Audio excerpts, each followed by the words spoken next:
This lecture בעזרת השם לרפואת לוליטה בת גיסטמן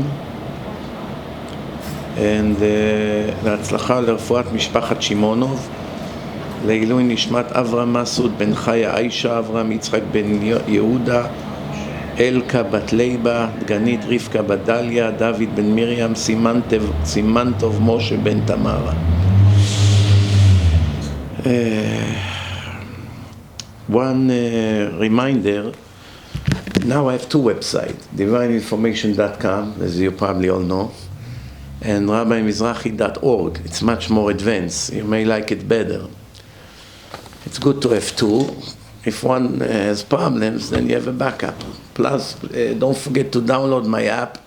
I don't know why people keep asking me if there's a lecture tonight. Nah, just open the app, click on events, shows you if there's a lecture or no. Rabbi Yosef Mizrahi. Download the app. Everyone who has smartphone have apps. Yeah, it's a free app. It takes a second to download. Forget about that. But in general, use the app to find out if there's a lecture or not. Okay? And also the app, you can watch the live lecture on the app. You don't need YouTube. I don't know why you complain about the YouTube commercials. Who told you to go to YouTube? We got you a free app. You click on live and you watch the lecture live. You want to watch it the next day, it's still on a repeat. You watch it and you can do it 2 times speed, 1.5 times, 1 1/4. You have a lot of options, better than YouTube no matter how you look at it. I don't know why people insist to go through YouTube. So what's the second one? Why give the lefties any merit? Would they deserve a prize for destroying the world? Use the kosher app. There's a tzaddik made at Yonah from LA, real tzaddik. He check it every day, maintain it, full of enthusiasm. Wants to bring people to hear Torah, to listen to Torah. Better. The app is Rabbi Yosef Mizrahi. After all of that, yesterday in Queens, we were stuck with a little dilemma. I spoke about the words of the Chafetz Chaim, and I asked, Chafetz Chaim says that when we speak about parshat Mishpatim, Chafetz Chaim says that to stealing is a horrible sin. Even though in the Torah it doesn't have a death penalty, like when you break Shabbat, or when you're an idol worshiper, or forbidden intimacies, and homosexuality, and all of that has death penalty. And many of those sins also have a cut for the soul. When it comes to stealing, you don't have a death penalty for Jews. The Gentiles do have death penalty. And you don't have a cut for the soul. What is the punishment of stealing? You gotta pay double. You stole 1,000, you gotta pay 2,000. If you were caught, if you came one day and returned what you stole and confess and apologize, you don't even have to pay double. So, usually based on the punishment, we know how severe is the sin. For instance, if you compare breaking Shabbat to murdering, if you ask anyone in the world today, what's worse? To break Shabbat, to light fire on Shabbat, or to just shoot someone in the head? Probably you won't find not even 1% of the people that would say that to break Shabbat is worse than to murder. Everyone will agree, Jews, non-Jews, that to murder is much worse than to break Shabbat. What's the truth? The other way around. To break Shabbat is worse than a murder. To break Shabbat has a permanent cut for the soul from the afterlife. If you murder someone, you don't have a permanent cut. It's a horrible sin. It's a death penalty. Both of them are death penalty. But even when you get a death penalty, there are different levels of death. Stoning is the worst one. Then comes burning. Then after that comes the... Skila. No, skila is the worst one. Skila is the first one. Then comes burning. Then you have the sword, and then you have chenek. Choking and sword. So that's not on the top of the severity. Stoning and burning comes before the sword. So you see that the punishment of a murderer is much less than a punishment of Mechalel Shabbat. Also, when someone is Shomer Shabbat and he just murdered someone, he still remain a Jew. As a wicked Jew, you know, Oy lanu is such a Jew, but he's still a Jew. When someone breaks Shabbat, he loses his Jewish identity. He's losing his Jewish identity. But in case you're not convinced, I'll give you the punchline and we'll move on. The halacha in Shulchan Aruch, it says you don't bury wicked with righteous. You have to be very careful. You don't mix between righteous and wicked in a cemetery.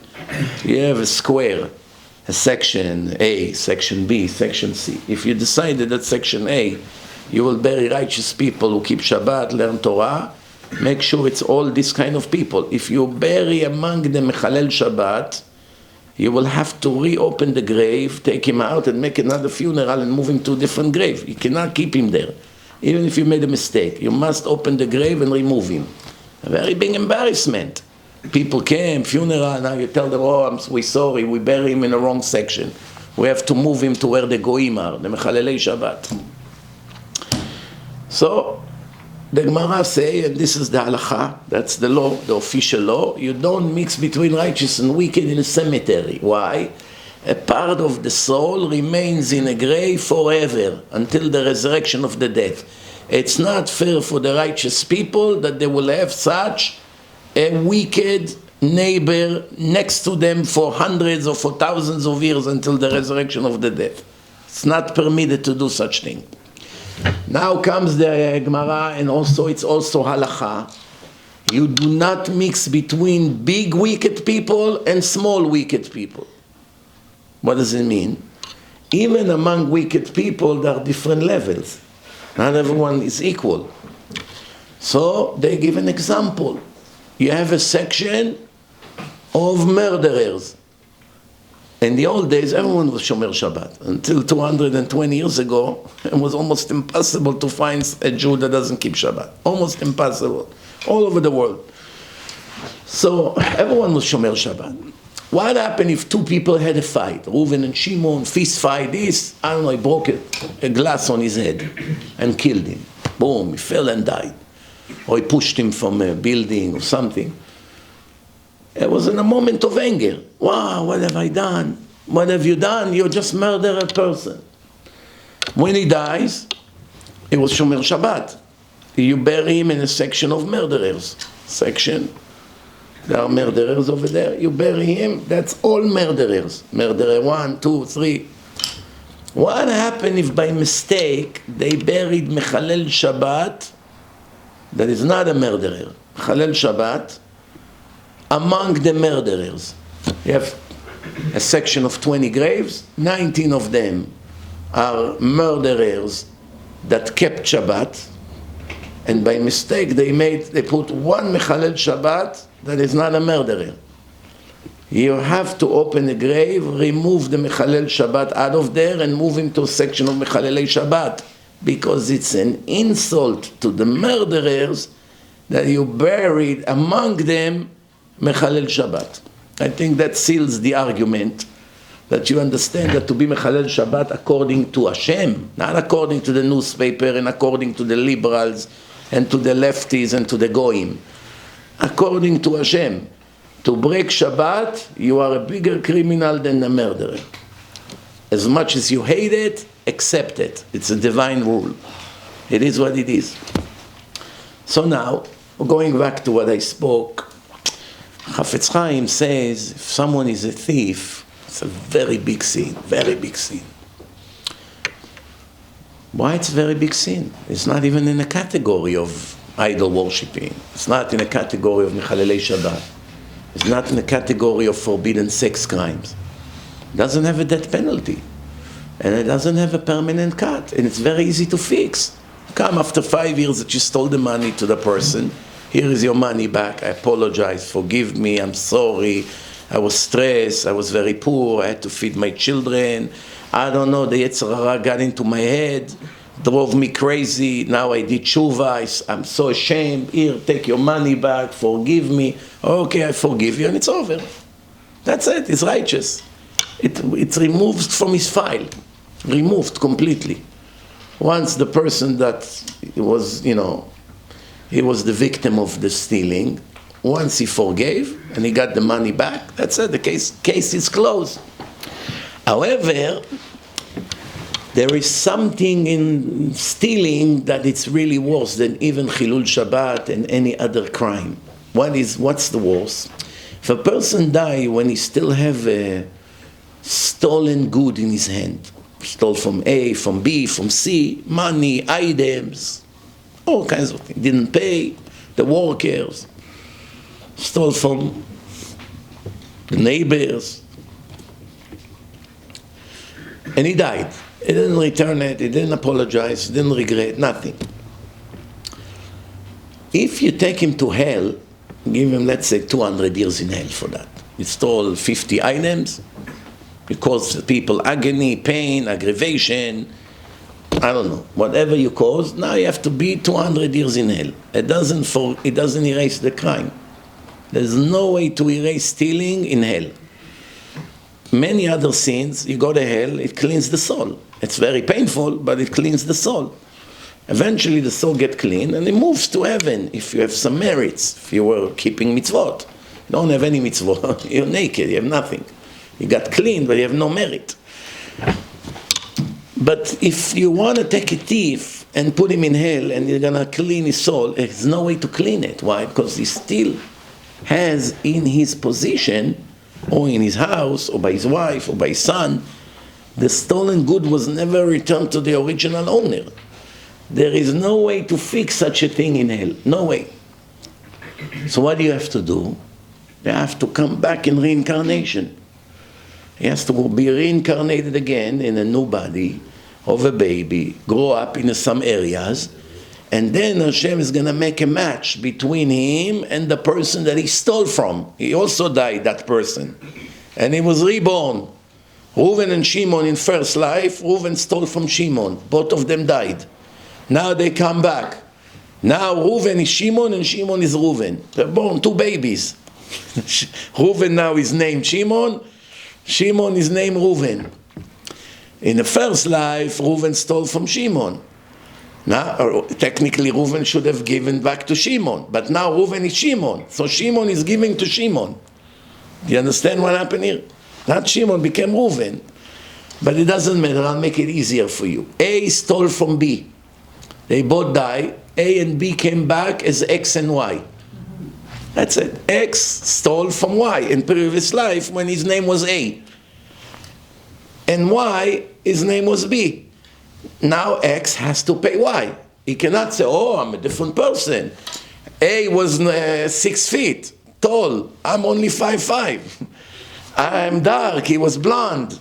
We're not the same. He was from New York. I'm from Florida. Enough with the nonsense. Nobody cares about the box. The box of the neshama, nobody cares about. It's the actual neshama that needs the correction, not the body. Body's going to be eaten by the worms anyway. There is a verse about it. When people ask, how do you know there is a hell? Where does it say? It's a clear verse. It says, כי תולעתם לא תמות ואשם לא תכבה. The worms that eats the body will not die. Will actually get fatter by the day. And the fire will not cease. There will be fire and burning the people there in the next world. It's a clear verse. The Reshaim will become ashes in hell. It's clear verse. People never read the Tanakh, and they come, they have questions. Where does it say there's such thing hell? Where does it say eternal punishment? Where does it say resurrection of the dead? Where does it say it's going to be Mashiach? It's all clear verses. Clear verses. It takes a second to see it. You never read it. You never open a book. Then you ask a lot of questions. Why? You never read. Anyway, it's not the topic now. So you have to be reincarnated in order for you to pay back what you stole. It's a burden. It's a disaster. Because assuming you were Shomer Shabbat, learning Torah, doing a lot of chesed, and really going to shul 3 times a day, your wife was modest, your kids were in good yeshivot, everything was great about you, besides the fact that you were stealing here and there, cheating, stealing in a business. Unfortunately, this is a common problem today. Just for that stealing, you have to be reincarnated again and be a slave of someone in the next life. Hashem will design that he will be your boss and you will be servant. You'll be a slave. For 20 years in a business, he'll take advantage on you, cheat you on a commission, steal from you behind your back, until the verdict will be reached. Whatever he stole in past life, now when he took back what's his, either he will die or you will die, and the tikkun will be ending. But the Chafetz Chaim did not concentrate on the reincarnation aspect. He talks about something else. Listen how clever it is. But we had yesterday a big question about it. But today I came ready. Yesterday it just came to my mind with no preparation. I had to go and look into it today to make sure, how can it be? After all, when the Chafetz Chaim says something and it look like it doesn't make sense to you, then you know who's wrong. It's not him. Now you have to check why I'm wrong. All right? You gotta put your ego down and understand that you a little piece of dirt under his toes. And now you're gonna go and try to break your head to understand what am I missing here. And that's what I've done today. Chafetz Chaim says, the first thing in parshat Mishpatim is the laws of a Jewish slave. Ki tikne eved ivri. You bought a Jewish servant. 6 years he's going to serve you, and in the 7th year you have to let him go. He's going free. If he came single, wasn't married, he would live single. If he came with his wife and children, he would live with them. If he came single, you are entitled to give him a female servant, shifcha canaanit, goya, non-Jewish, and he can have kids with her. And the kids, when the servant finishes term, he is going free, but the kids and the female servant remain slaves forever. Why? They are following the mother, not him. He cannot claim, it's my children, they have to come with their father. No. I only matched you to this goya for you to produce another 5, 6 servants for me. I have construction sites, farms, I need workers. Kadima, make me servants. Chafetz Chaim say, come and learn. To be a thief, it's a disgrace.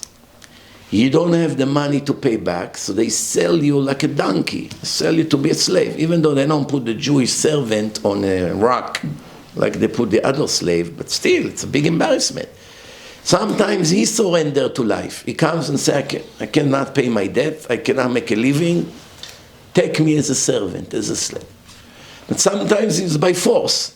Do you have the money to pay for what you stole? No. Kadima, you're becoming a servant. Now listen carefully. While he's a servant, Chafetz Chaim say, Hashem say you're allowed to let him have intimacy with the goya. It's a sin from the Oraita. The Torah says, Lo yekadesh b'bnei Israel. Meaning a man cannot have intimacy with a woman unless she's his wife. And goya can never be his wife. Jews can never marry goyim. So therefore, to have intimacy with the goya is more the Oraita. It's more than eating pork. According to the Zohar, it's the worst sin. The worst. Spiritually, very big things about it. קשורה בו בעולם הבא, קשורה בו ככלב.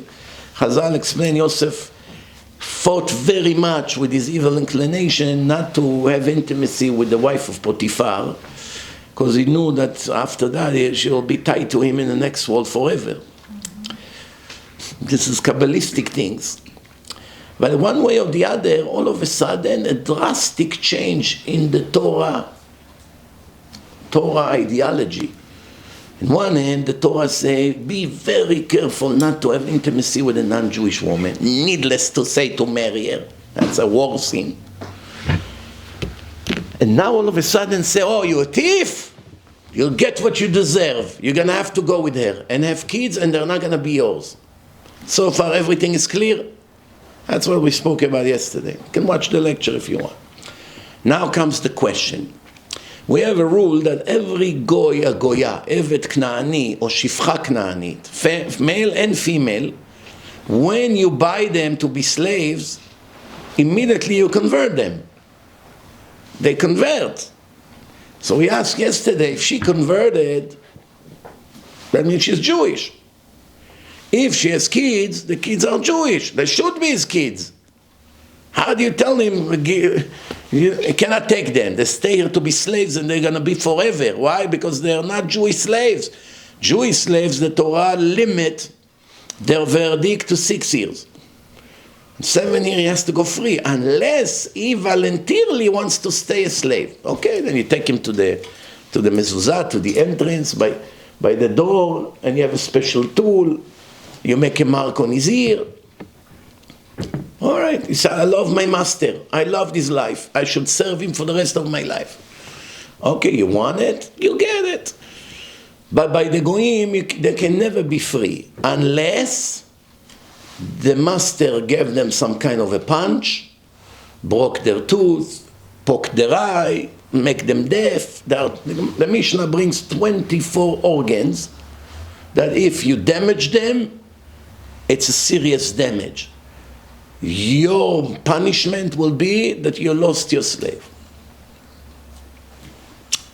So technically, if Evet Knaani wants to go free, he has to get on the nerve on his Jewish master.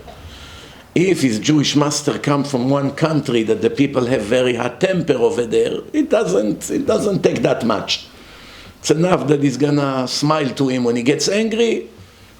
The punch will come. Boyavo. Boom. Once the punch comes, he goes free. So you got the point.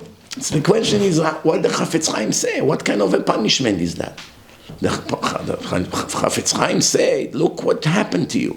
Because you are a thief and because you don't pay back your debt, you became a slave. And now when you became a slave, they let you marry a goya. And you have kids, and the kids are goyim, and the kids will remain slaves, and you can't even enjoy them. You bring them to the world, and they say, good, you have no rights. So now the Chafetz Chaim conclude, look how horrible it is to be a thief. You hear the question or no? The answer, there's no question. It's just simple ignorance. Once you learn all the details, you see there's no question. Most of the questions, by the way, it's only because of ignorance. 90% of the questions I heard over the years are all a matter of ignorance. Sometimes there's complicated questions, meaning it's really hard to find the answer to it.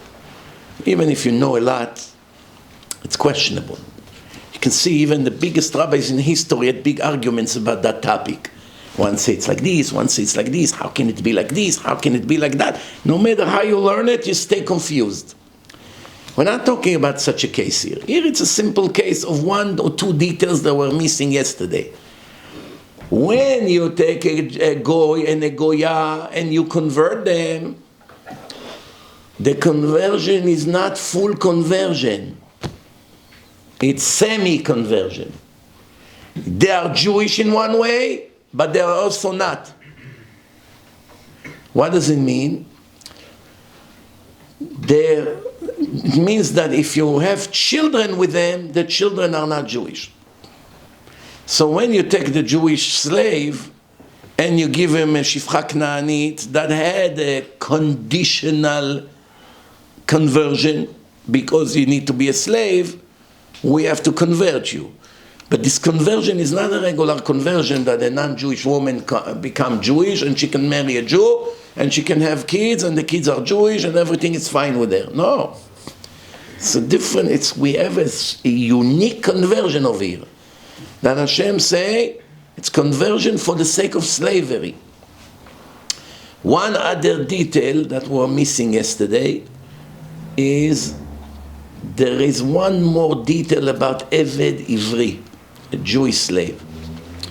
Usually the rule is that every male slave that become a slave is patur mimitzvot aseh shazman grama. Patur, you like it, it's a good topic. Eved or? Eved, a male slave, once you convert him, right? You take Ahmed, Eved Canaani, Ahmed, we're converting you for you to be a slave. But you're an Eved Canaani, you're still Canaani, from Canaan. Okay? So what mitzvot do I keep? Only mitzvot of women. You don't have to keep mitzvot of a man. You don't have to sit in yeshiva from morning to night. You don't put tefillin.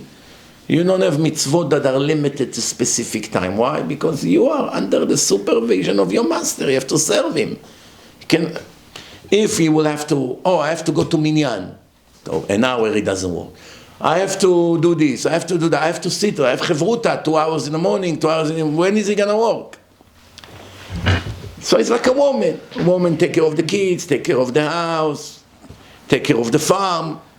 That's why Hashem told the women, you dismiss from tefillah b'minyan, you dismiss from tefillin, you dismiss from many, limud Torah, with chevruta. There's many discounts that they got in order for them to be able to function with their obligation. Okay. However, a Jewish male, it's not like a non-Jewish male. It's not like Eved Canaani. He's still chayav b'chol ha-mitzvot. And that's an important detail to know. It's sometimes getting confused. You're getting confused between the laws of Eved Canaani and Eved Ivri. Eved Ivri must continue to put tefillin. You cannot say, you became a woman now. You became a slave. You're like a woman. You keep only what women have to keep. You don't have to go to minyan, you don't have to put tefillin, you don't have to learn Torah. No. Some mitzvot, we have to look into it more. I saw that it's written, potrim oto mikama mitzvot. Aval in general, the general rule is, just because he's poor and he couldn't pay back what he stole, you do not cut his obligation to keep Torah and mitzvot. Still obligated for life. Therefore, it's not such a bargain to hire a Jewish slave. Why? First, you have to feed him like you feed yourself. If you sleep in a comfortable mattress, you must give him the same mattress. You have to give him rights. You cannot give him dirty jobs to do. He's your brother. Someone from a different nation is not your brother. You owe him nothing. It's not from your nation. Here is your brother. You cannot tell him clean the bathroom, do these jobs that you give to other slaves. He is a royal slave. So it's a very big headache. I have to feed him well, I have to give him rights, and when he leaves, I have to give him a pension. What is this? You understand? By the way, let's say a man is a mamzer. You know what mamzer is? Illegitimate boy. What does it mean, illegitimate boy? Not every illegitimate boy is a mamzer. For instance, if a boyfriend and a girlfriend had a baby without marriage, Itzik and Miriam, not married, she became pregnant. Baruch Hashem, they kind enough not to murder the baby, like many other women did. So there's no abortion. So the baby is born. It's a big shame. They never got married. Today it's no shame. Nobody is embarrassed of anything anymore. It used to be a shame. When I was a child, if someone had a kid without marriage, everyone was shocked. What? Not married and you had a child? No one would like it. The world is totally messed up now. So some people, lechatchila, with no shame, no, we don't want to get married, we don't believe in it. We just wanted to have a child.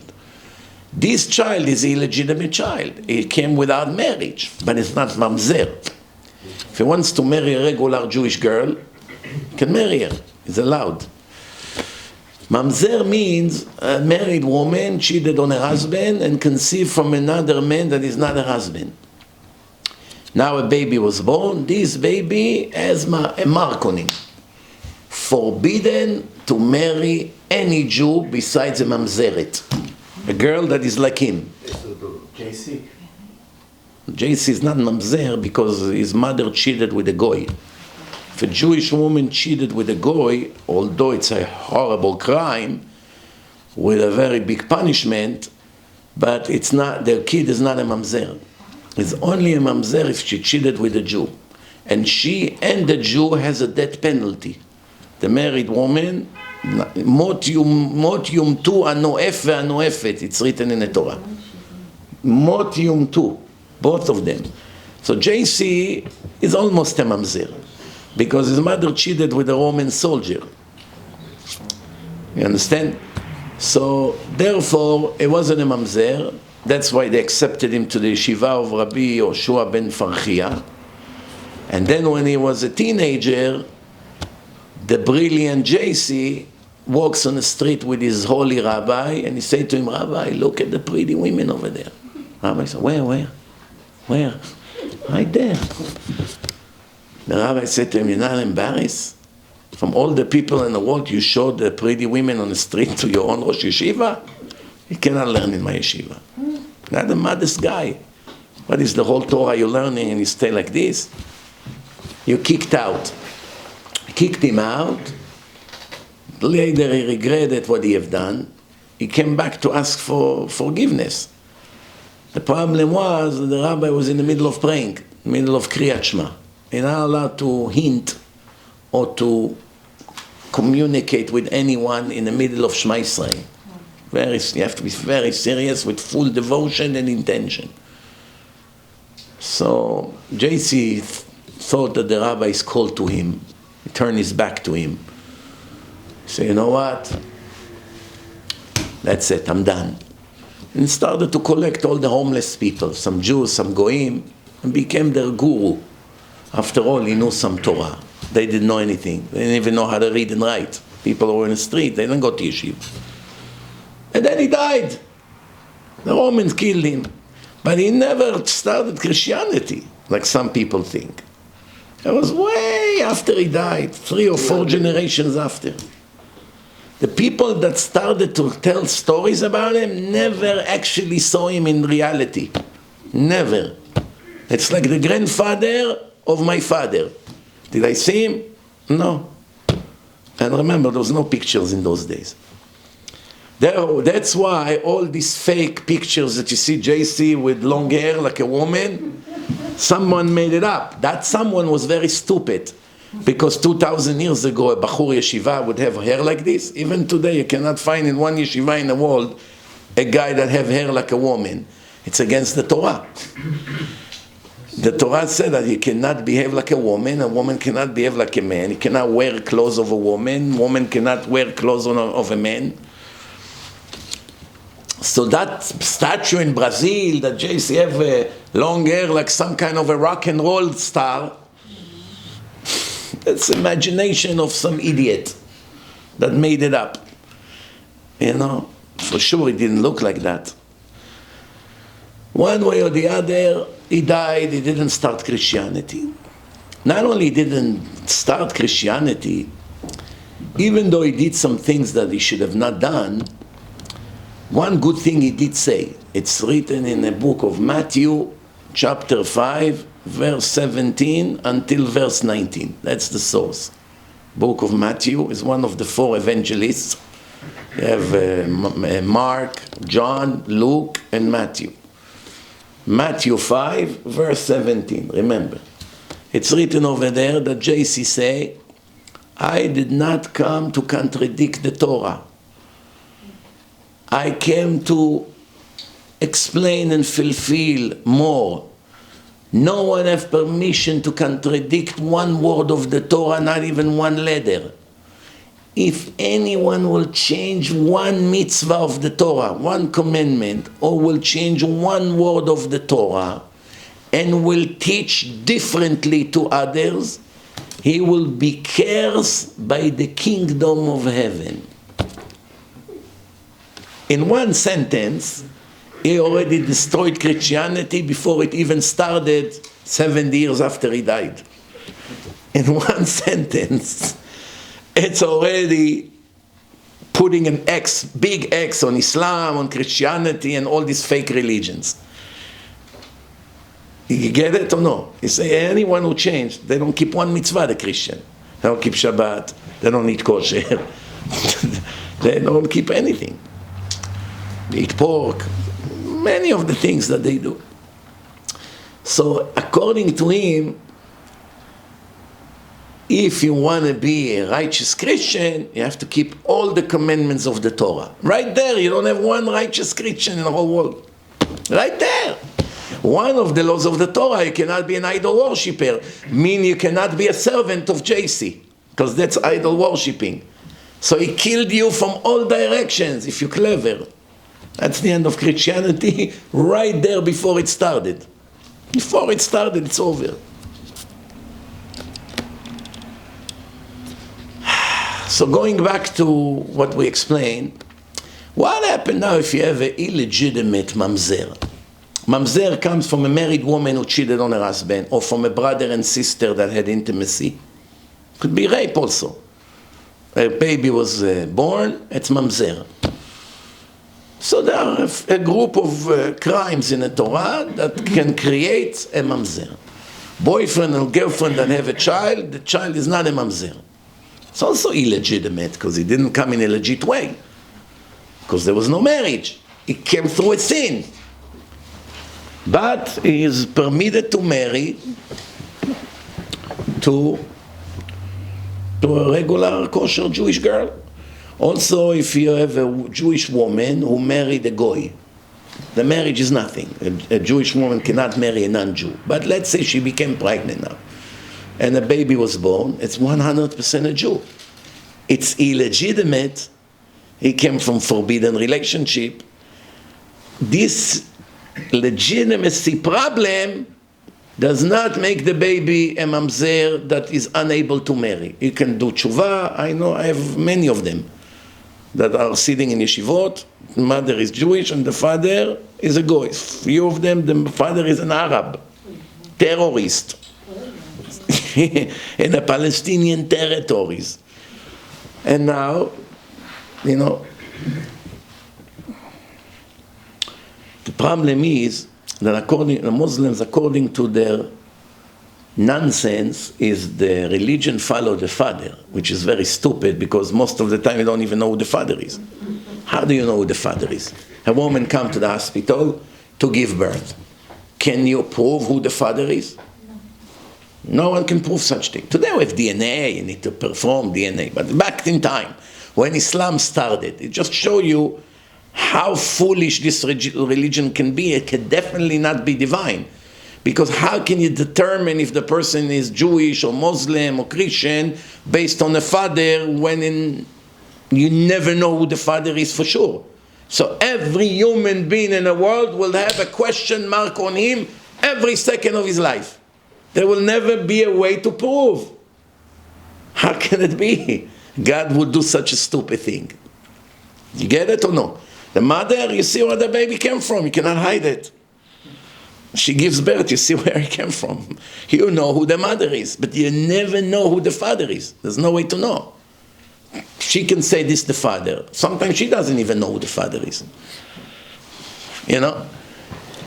So anyway, going back to what I started to say. So today, if you have a mamzer and a mamzeret, they get married. They're allowed. Also, mamzer can marry a convert.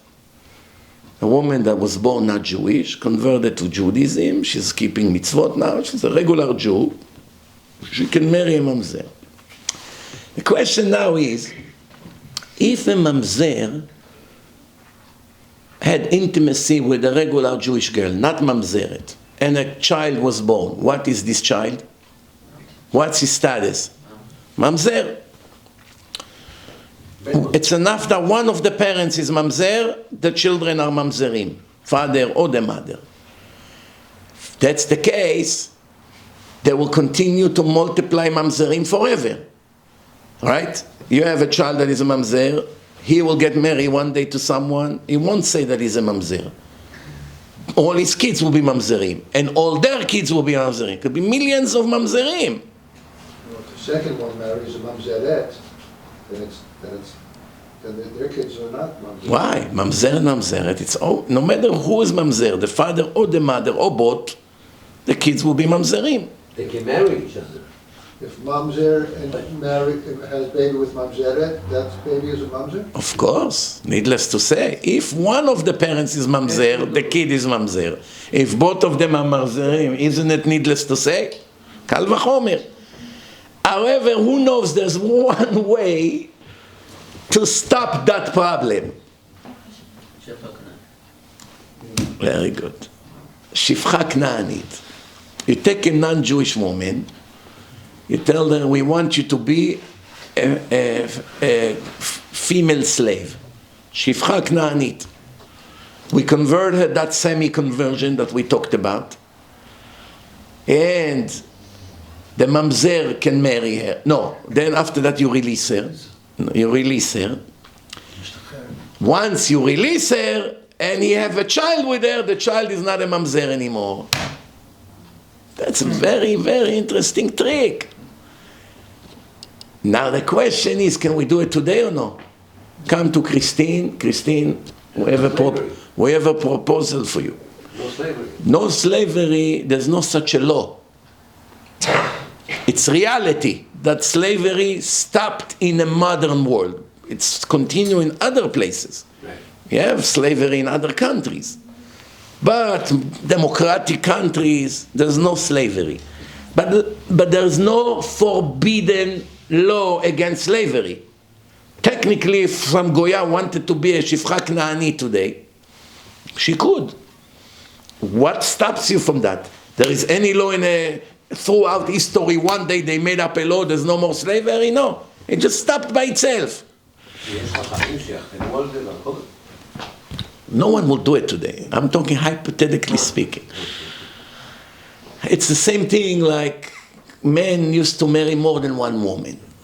It's still allowed today from the Torah. The Ashkenazim, they have a restriction by Rabbeinu Gershom Maor HaGola. He made 1,010 years ago a decree.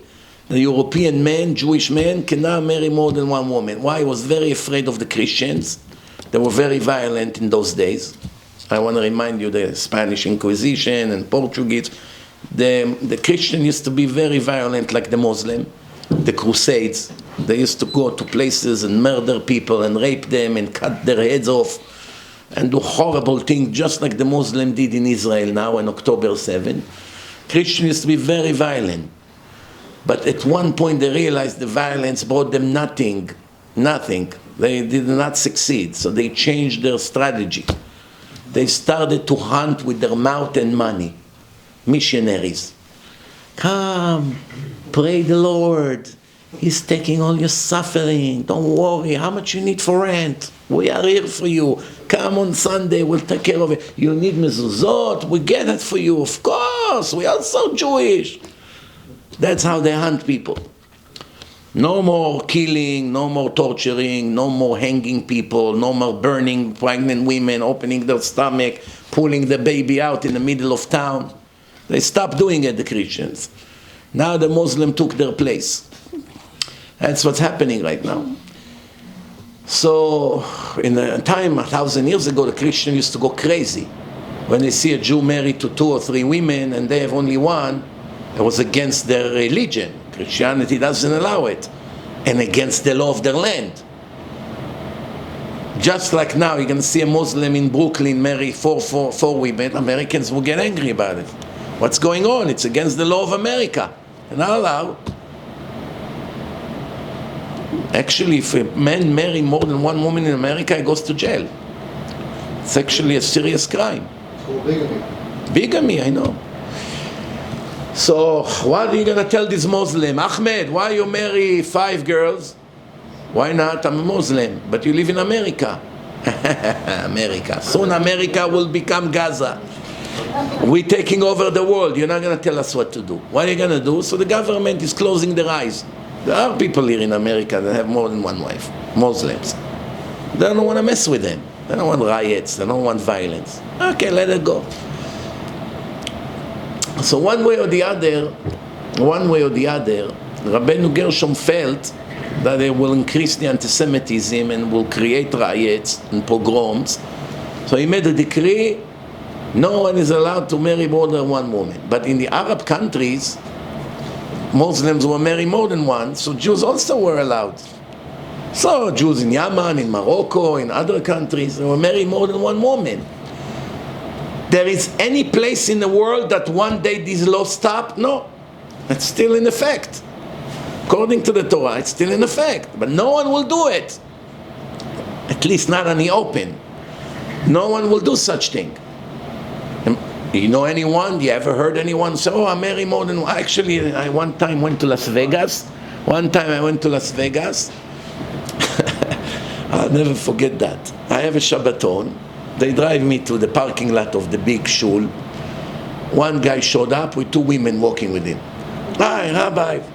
Welcome to our town. I know you hate this town, but I'm glad you came. Please meet my wife. One go. Please meet my second wife. They both live with him. He is married to two women. Both of them are converts. He married to two converts, and they're happy living with him.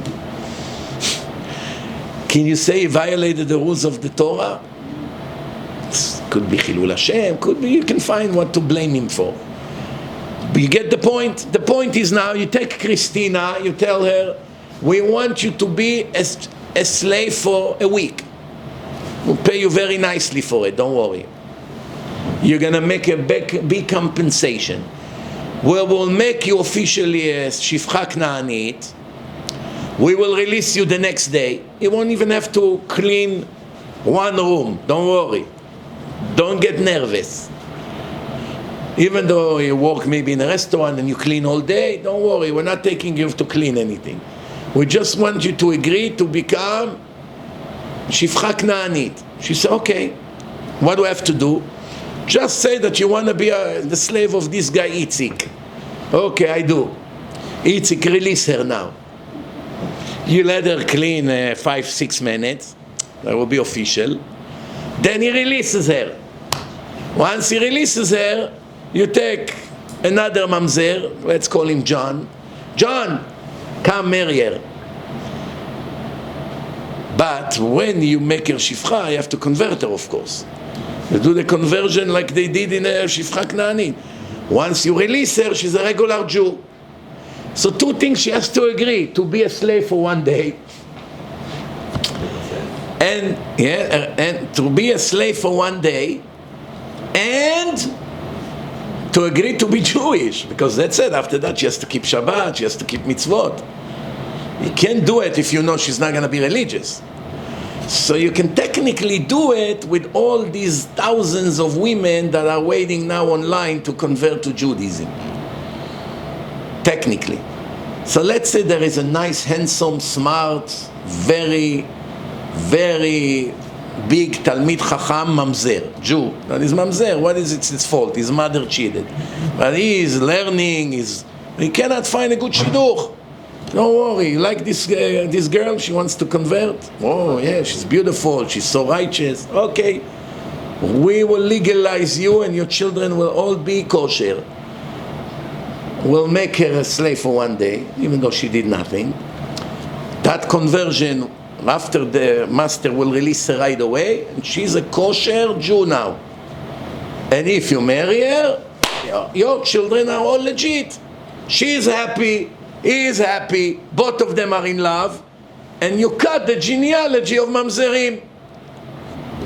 Now go find rabbis that will agree to sign on this halakha, and good luck with that. What I spoke about now, it's all hypothetically speaking. Question is, what's the biggest rabbis in the world will think about this idea? Will they agree? Because sometimes in life you have things that you don't consider. Even though legally it's allowed from the Torah, but there is other reasons that the Chachamim would say not to do it. Not that it's a violation of the Torah, no. I'll give you an example. About 10, 15 years ago, מראית אובדן דחול, יש כל מיני terms כאלה that it's, okay, doesn't look good. Like they say in English, it's kosher but it stink. It smells. This fish is kosher? Very kosher, but smell it. Anyway, I don't know, 10, 15 years ago, there was one guy from New York who invented a kosher switch. Kosher switch for Shabbat. That people can turn the lights on and anything they want to turn on with that switch, that they will be allowed to do it on Shabbat. What was the concept of this kosher switch? When you press the button, nothing happened. You just move a piece of plastic. If I press a button, right, this is stand right here. There's pulse. There is a device, and this switch sending constantly pulses every few seconds. Every 10 seconds, it sends a pulse automatically, without me touching it. The problem with that pulse is that there is a piece of plastic blocking it. It doesn't get to its destination. When you touch now the device, you touch it, you move the piece of plastic, but not right away. If it's right away, it's still not allowed, right? Because it's plastic resha. You know right away that it's gonna turn. Even though it's grama, but it's still not allowed. He doesn't move right away. You just touch a button, nothing right now is happening. The computer has some kind of a scrambler. The computer pick up a random number. One time 17 seconds, one time 12 seconds, one time 5 seconds. Every time someone press it, the computer decide when to move that plastic. One time I would move it now, next time I will move it in 15 seconds. So there is no guarantee that it will move right away from my action. It may happen 10, 15 seconds later. Who decide? Not me. The computer decide. Plus, I do not touch any electric. I only move a piece of plastic. What's wrong here? Nothing. He went to very big rabbis, and they started to give him letters of endorsement. It's kosher, even videos they made. One rabbi from Queens, one rabbi from Long Island, one rabbi from other places. He even came to me. I checked what he showed. Halachically, I don't see a problem here. Tough. After he got few nice endorsements and videos, he started to produce. Some people put it in their homes. Imagine this. Don't need a timer anymore. People press a button, they turn the light on and off. All of a sudden, one very big rabbi, in the meantime he passed, spoke against it. What are you doing? It's not allowed. It's this, it's that. Gave a very bad speech about it. Immediately, all the rabbis that gave endorsement to it got so scared, they pulled it out. I personally didn't like the way they did it. As one way to come and say, according to my understanding, it was kosher, it's kosher, I don't see anything wrong with that, but a very big posek said otherwise. So I canceled my opinion to the big rabbi's opinion, and I'm nothing, who am I? Once he said what he said, I cancel my endorsement. That's a kosher way to back up. I didn't like the way they did it. The way they did it, they threw the guy under the bus. He didn't tell us all the story. We didn't understand. We didn't know exactly. They made him like a crook, and it wasn't the case. I'm a witness. He showed me everything, showed me how it works, showed me the device, showed me the papers, showed me how exactly what happened when you pray, everything. He showed everything. And based on the way he showed, you saw right away that it's permitted. Why the big rabbi went against it? I have only one guess. Halachically, it's perfectly kosher. What was he worried about? That it will destroy the special holiness of Shabbat. Because remember, now people would see religious people turning lights on and off, tick, tack, tick, elevators, that. I mean, it will look like a weekday. Then what will happen later? No one will remember one day that it's forbidden to turn the lights on Shabbat. So people will eat also regular switches. He saw probably the entire picture, which others didn't see. This Permitted, yes. Halachically, you cannot say it's not allowed. But there's other reason. It could be psychological reason, like you say, marit ayin. It will make a lot of people then later on turn regular lights on. It's already going to become a way of life. So that idea went down the drain and it's over. I just want to remind you, in case you don't know, when Shabbos timer came out, the world was shocked. First idea that you set up timer before Shabbat and it will turn the lights on and off on the time you choose. Do you know how many big rabbis were against it? Among them, the biggest posek in America, Rav Moshe Feinstein. He was very much against it. According to Rav Moshe, Shabbos timer is not allowed. But now, one house in the world that doesn't have shaon Shabbat. The biggest rabbis in the world have shaon Shabbat in their homes. But sometimes the shock of a drastic change, the shock, it's so severe that it takes people time to digest what just happened. It takes time to digest. I said it to my student many years in yeshiva, that there is one halacha the chachamim, the rabbis, the sages made that saved Judaism. They wouldn't make that halacha, we would not be here as Jews today. It will be the end of us. Thanks to Chazal, Judaism was actually saved. Who knows which halacha? Chachamim made decrees. One decree they made that without that we would lose everything. That decree saved us. Who knows what?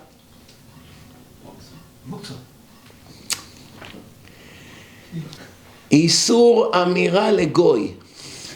You are not allowed to give instructions to goyim to do melacha for you on Shabbat.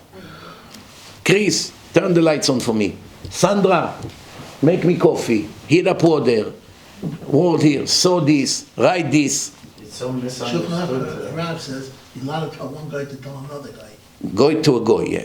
But, it's very hard to find two goyim. Hey, Chris, tell Ahmed to do this. It's a little bit very complicated. But to tell goyim was a common way. Many goyim walk by Jews. Why did it save Judaism? Technically, from the Torah, there's no problem that the goy does things for you. The goy made you coffee. No. The goy just sewed something for you on Shabbat. The goy just wrote something. The goy, I need to write a check to the gardener. He's here at the door. Hey, Chris, come. Make a check, pay it to the gardener on Shabbat. The goy does it. The cleaning lady, she does it. Why the Chachamim forbid that? They already saw what would happen in 2 generations. Now imagine now how many greedy people you have in the world. You agree that at least half of the people are greedy? No. They money hungry? Okay, so, you have, 1 million Jews in the world, half of them are greedy, okay? So now, they have businesses. They have to close on Shabbat. Why closing? Chris, you are my Shabbos goy. We go together to the business. You bring the car. You drive me to the store. You open the door for me. You turn the lights on. You open the gate. You eliminate the alarm. And now, whatever I tell you, you do. Customer come, what do you want? I want this suit. Check it out. Here, ring, $250. This, the shoes, $200. The goy does everything. The Jew sit over there on Shabbat and give instructions to his goyim. Do this, turn the lights on, this, check this, call the thing, call that, order new ones. Right or wrong? But you know what would happen? The one time that Chris went to the bathroom, or Ahmed, and a customer with 5 suits waiting by the register, what do you think would happen? Ahmed, where are you? In an important place. Come out, there's a customer here. I'm sorry, my stomach. Yalla, enjoy. 2 or 3 generations, no one would know about Shabbat bichlal. Even now, you won't feel anything on Shabbat. They drive, they take you places, you go shopping, they go does for you, do this, do that, do that. Shabbat will be a regular working day. No one would stay home. People would want to make money. Today it's a million times worse with all the stupid games and the picnics and places that are not kosher to begin with. What do we do for Shabbat? We go to the mall. What? We take the goy is going to buy for us. We buy this, the sales. What kind of a Shabbat is going to be? After 2-3 generations, Shabbat is over, Judaism is over. You get the point or no? So you see, here's a perfect example. To tell the goy to do something, the Torah never forbid that. According to the Torah, did I do anything wrong? No. The Chachamim made that decree. Without that decree, it will be the end of us. So let me ask you this. The Chachamim that made this decree, who nominated them to make this decree? If Hashem did not forbid that in the Torah, who are you to decide what's allowed, what's not allowed? Oh, so the Torah actually have the answer to this. Whatever the Chachamim say, of every generation and generation, you must listen to them. Do not move left or right from their instruction. Someone who will not obey the scholars of his generation, Chachamim, the sages, what punishment you will have to give him? Who remember what's written in parshat Shoftim, parshat Judges, parshat Shoftim, Deuteronomy? No, what's the end in the bottom of the page? And someone who will not obey the Chachamim should be put to death. Clean him from among your nation. Doesn't deserve to live. Here you go. Who gave the Chachamim the authority to make rules?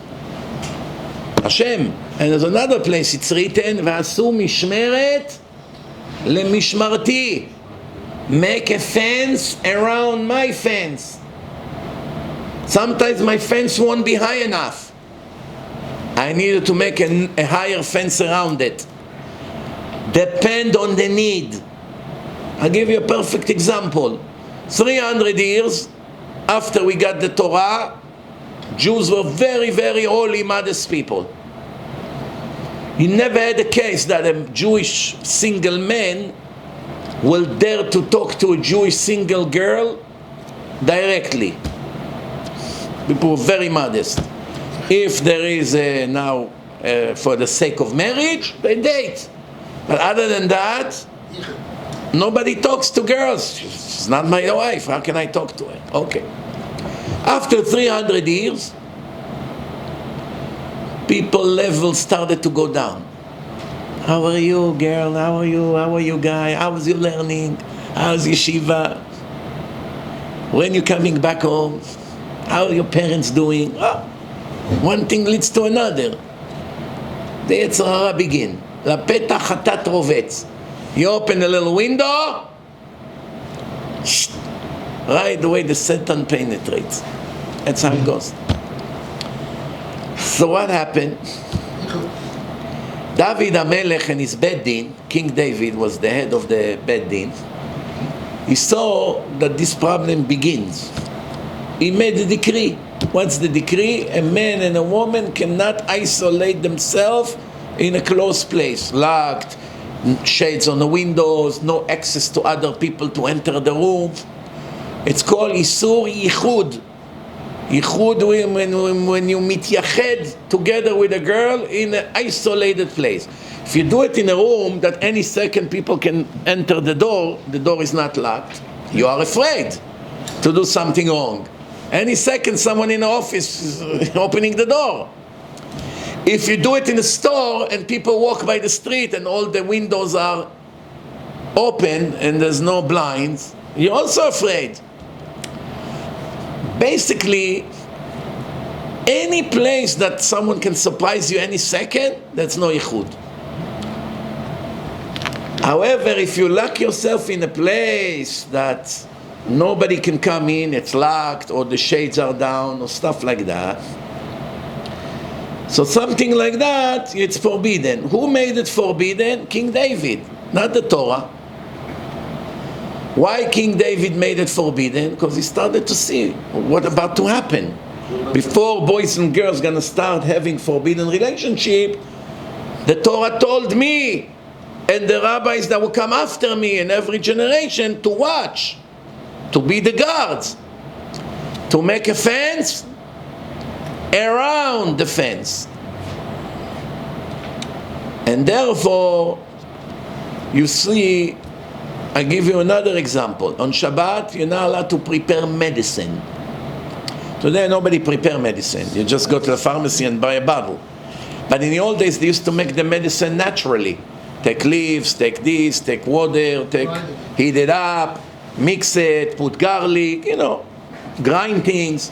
While making medicine, you can break the laws of Shabbat 5-6 times just to prepare one-time medicine.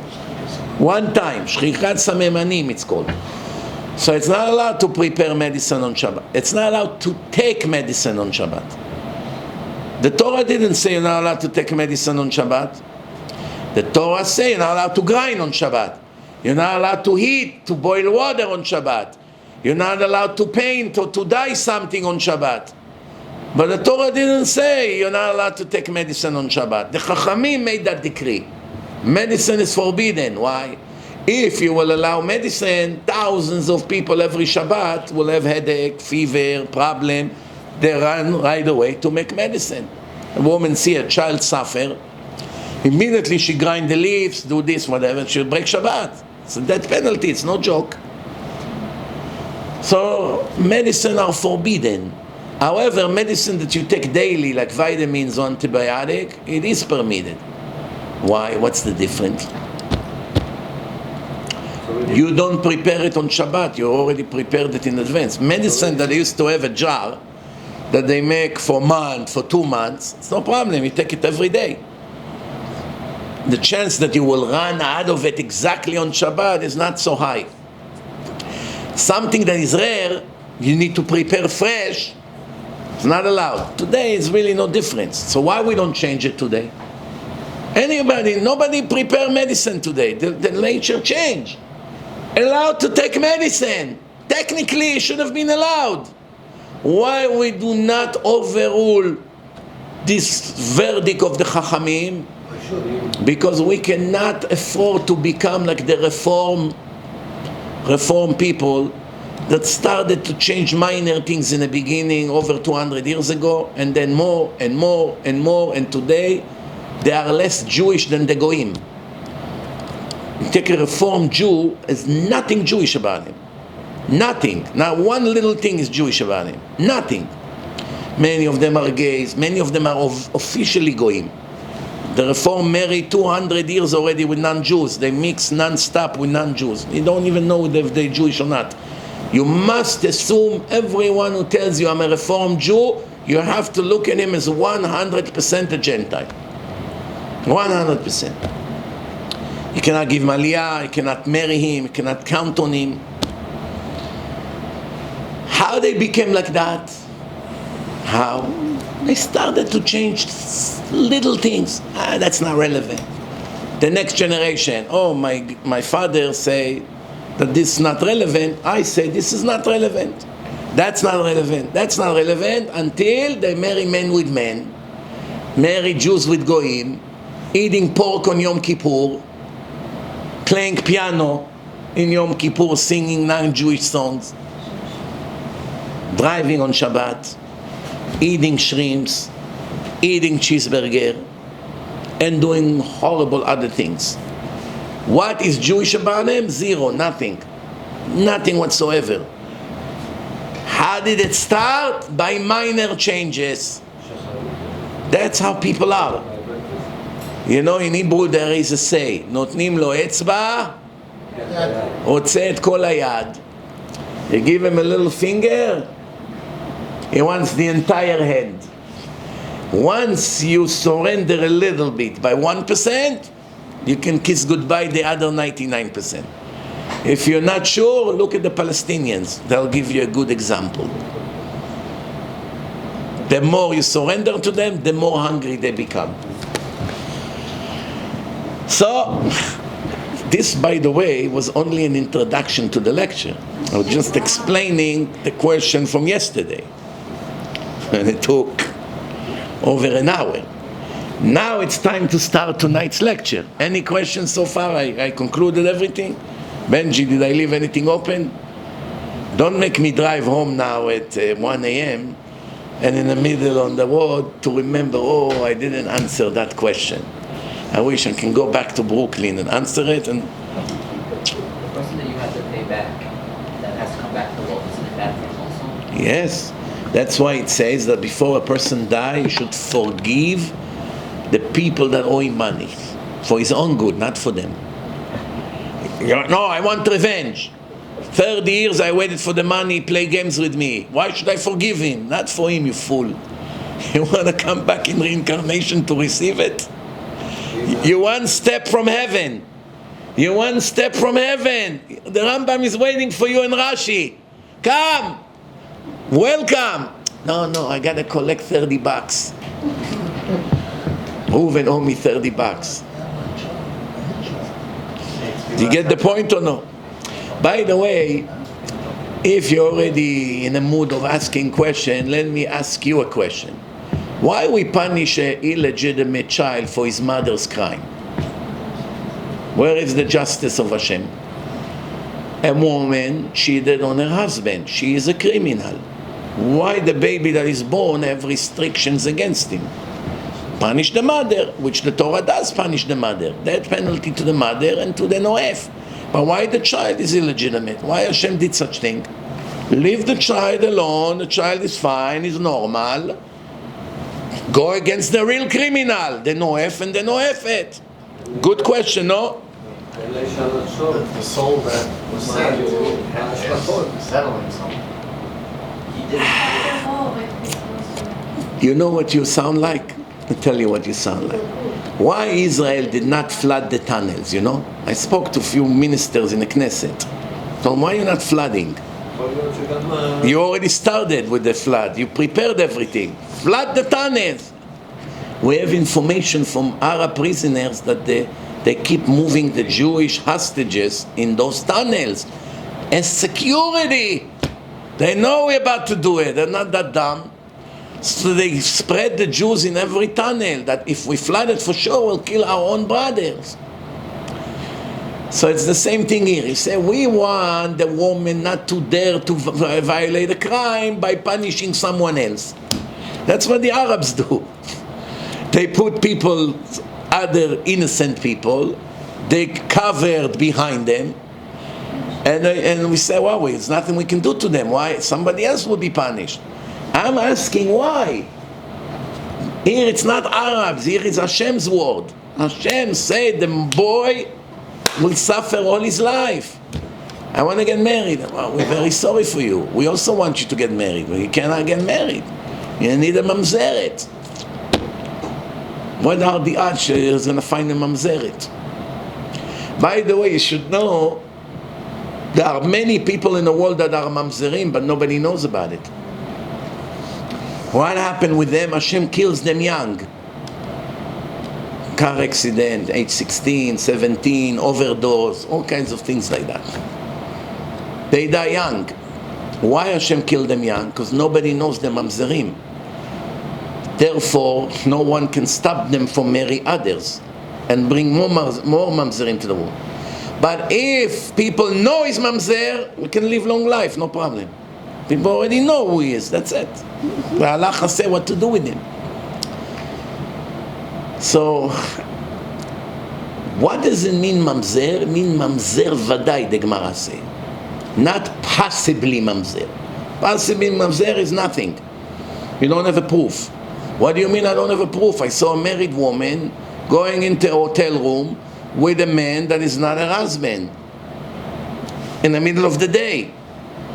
What did she go there? To watch TV? You cannot assume anything. Worse, her husband come and say, I barely touch her. We don't have such good relationship. All of a sudden, she's pregnant. Chance that it's for me, the husband says, it's very, very small. The entire year I was with her maybe once or twice. Probably someone else. It's not a proof.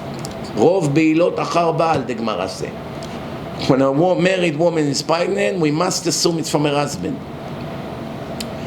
So when are you going to be able to determine for sure that this baby is mamzer? The answer is almost never. Almost never. Even domelo, it's not a proof. Almost never. The only way you can prove it, if the husband is overseas, or they are separated for 2-3 years, and you saw her intimate with another man in the middle of the act, not behind the door, not when you heard voices, not when someone told you that he saw. No. 2 witnesses must come and say, we actually saw that they are together, mamash in the middle. We saw. What are the odds that people would see such thing? The answer is probably never. That's why we had a case one time, unbelievable case. One of my Baalei Tshuva came to me to ask me a question. He said, you know this guy? Yes. You made him religious. Yes. You made me religious, you made him religious. My parents and his parents in Russia were very good friends. His father is not his father. His father said to the mother, you cannot have kids with me, it doesn't work. Go with this guy, he will make you pregnant. Look how dumb people were, they didn't know halachot. Go with this guy, no, his friend, someone you know, he agree, he doesn't mind. You be pregnant, and no one should know. And he told it to my father. So this kid is a mamzer. I mean, I want you to know, you as rabbi, tomorrow people would ask you about him for shidduch and all of that. And it was happening. People were asking me about him for shidduchim. You should know at least not to chas v'shalom set him up with the kosher girl is a mamzer. So I went to a very big rabbi. He told me it doesn't matter, he's kosher. That guy's sister was already married with kids. There's consequences. I say why? It's because there's no proof. You don't have 2 witnesses that saw that man. The father say, the mother say. A woman can come and say, I cheated. Here, look at my text. Look at my emails. I was in that hotel. Look at the receipt. I did it. You don't believe him. The video pause.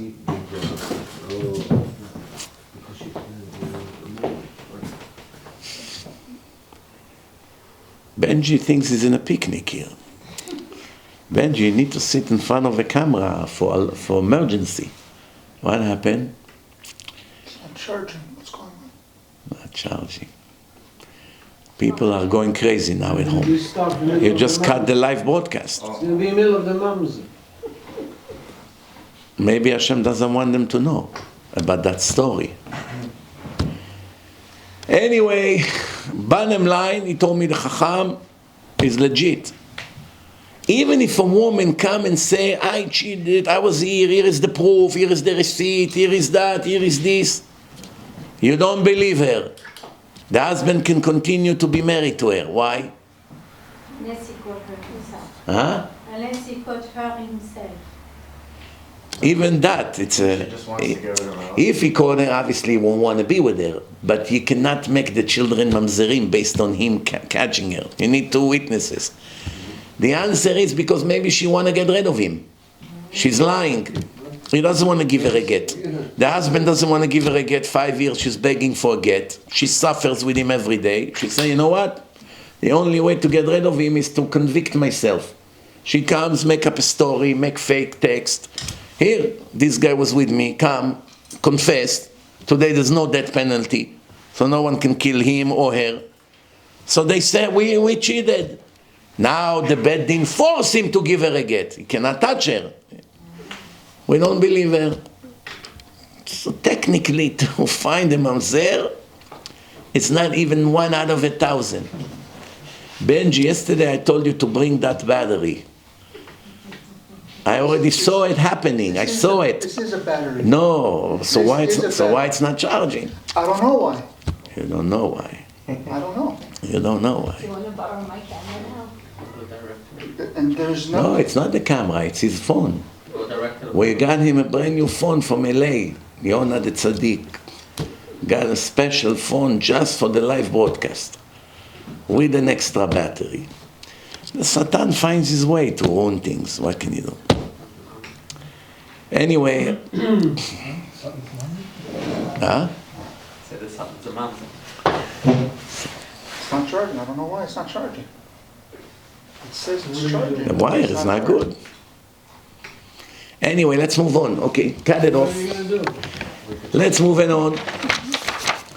Rabbi הרוח הקודש. I told him yesterday you need an extra battery pack. Rabbeinu, where am I going to put it on for? With a wire on the table, there's batteries that can stay a week. Rabbeinu, this is for the microphone.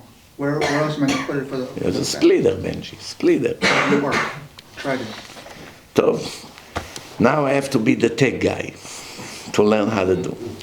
Tov, let's go on. So the, So far, any questions? yeah, Yeah. the mamzer, Huh? with the mamzer, so if there were two Adam, and it's legitimate that he really is a mamzer, That's it. You can never marry. so how does he answer the question? So why is the boy chayav? Oh, that question we didn't answer. Thank you. The answer is the boy is guilty. The boy is guilty. What do you mean he's guilty? He was just born. First day in his life. He is a reincarnation of someone who used to go with married women in his past life. Everything Hashem does is measure for measure. He used to cheat with married women. He used to do things like that. Oh, this is a girl now, mamzer-let. She used to cheat on her husband with other men. Now she is born midah keneged midah. She did it for her kids in a past life. Now she's going to feel what she have done to her kids in her past life. But this kid was chosen from thousands of souls that were waiting to be reincarnated. Hashem matched each soul to the right family. One soul will be born in a very lefty, anti-God house, like Bernie Sanders, Imach Shimo. This is going to be your father. From there, you have to search for me. What are the odds? 1 to a billion. Imagine Bernie Sanders will have a righteous boy. No chance for that. You have a very hard test. The other boy, you will be born to Rav Eliashiv. What do you see? A holy legend, all his life, Torah. You have an easy mission and you have a very hard mission. You going to get married right away, first shidduch, and you will suffer 15 years in dates. I told you once a story that I had a guy. By the way, the Shulchan writes, if the man or woman do tshuva, that the child has to die. Right. That's also very, very important to know. If a man and a woman actually really repented, now as a part of the repentance, Hashem will do a big favor for them to take away that mamzer from the world. Why? Because if you will get married and bring more mamzerim, they will have a tribe of mamzerim. What good is this tshuva? Their tshuva. If there already have 50 mamzerim in the world, grandchildren, grandchildren. So as a favor, Hashem is removing them from the world. It's complicated. Only Hashem knows how to do it. I mean, obviously there's no human that can judge such things. But we know that we have rules. The rules are solid. No one is born with a defect or a permanent problem right away to the world unless he's guilty from past life. There's no such thing. Babies don't commit crimes and no sins. They are guilty of something. En issurim belo avon. Yes. What about him? He was born to idolaters. Yeah. No. And what was the expectation from him? To see all the stupid people that come to buy from his father a statue that was made 5 hours ago. It's still drying. Excuse me, how much you sell this god for? This one 200.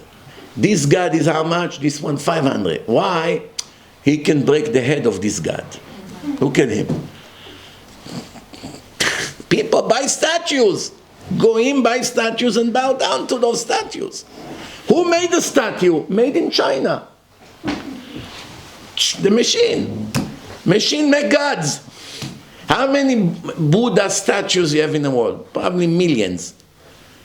How did they make it? I'm sure they're not handmade. Some factory who make gods. What is your job, sir? I'm in a business of manufacturing gods. There's a lot of stupid client for it.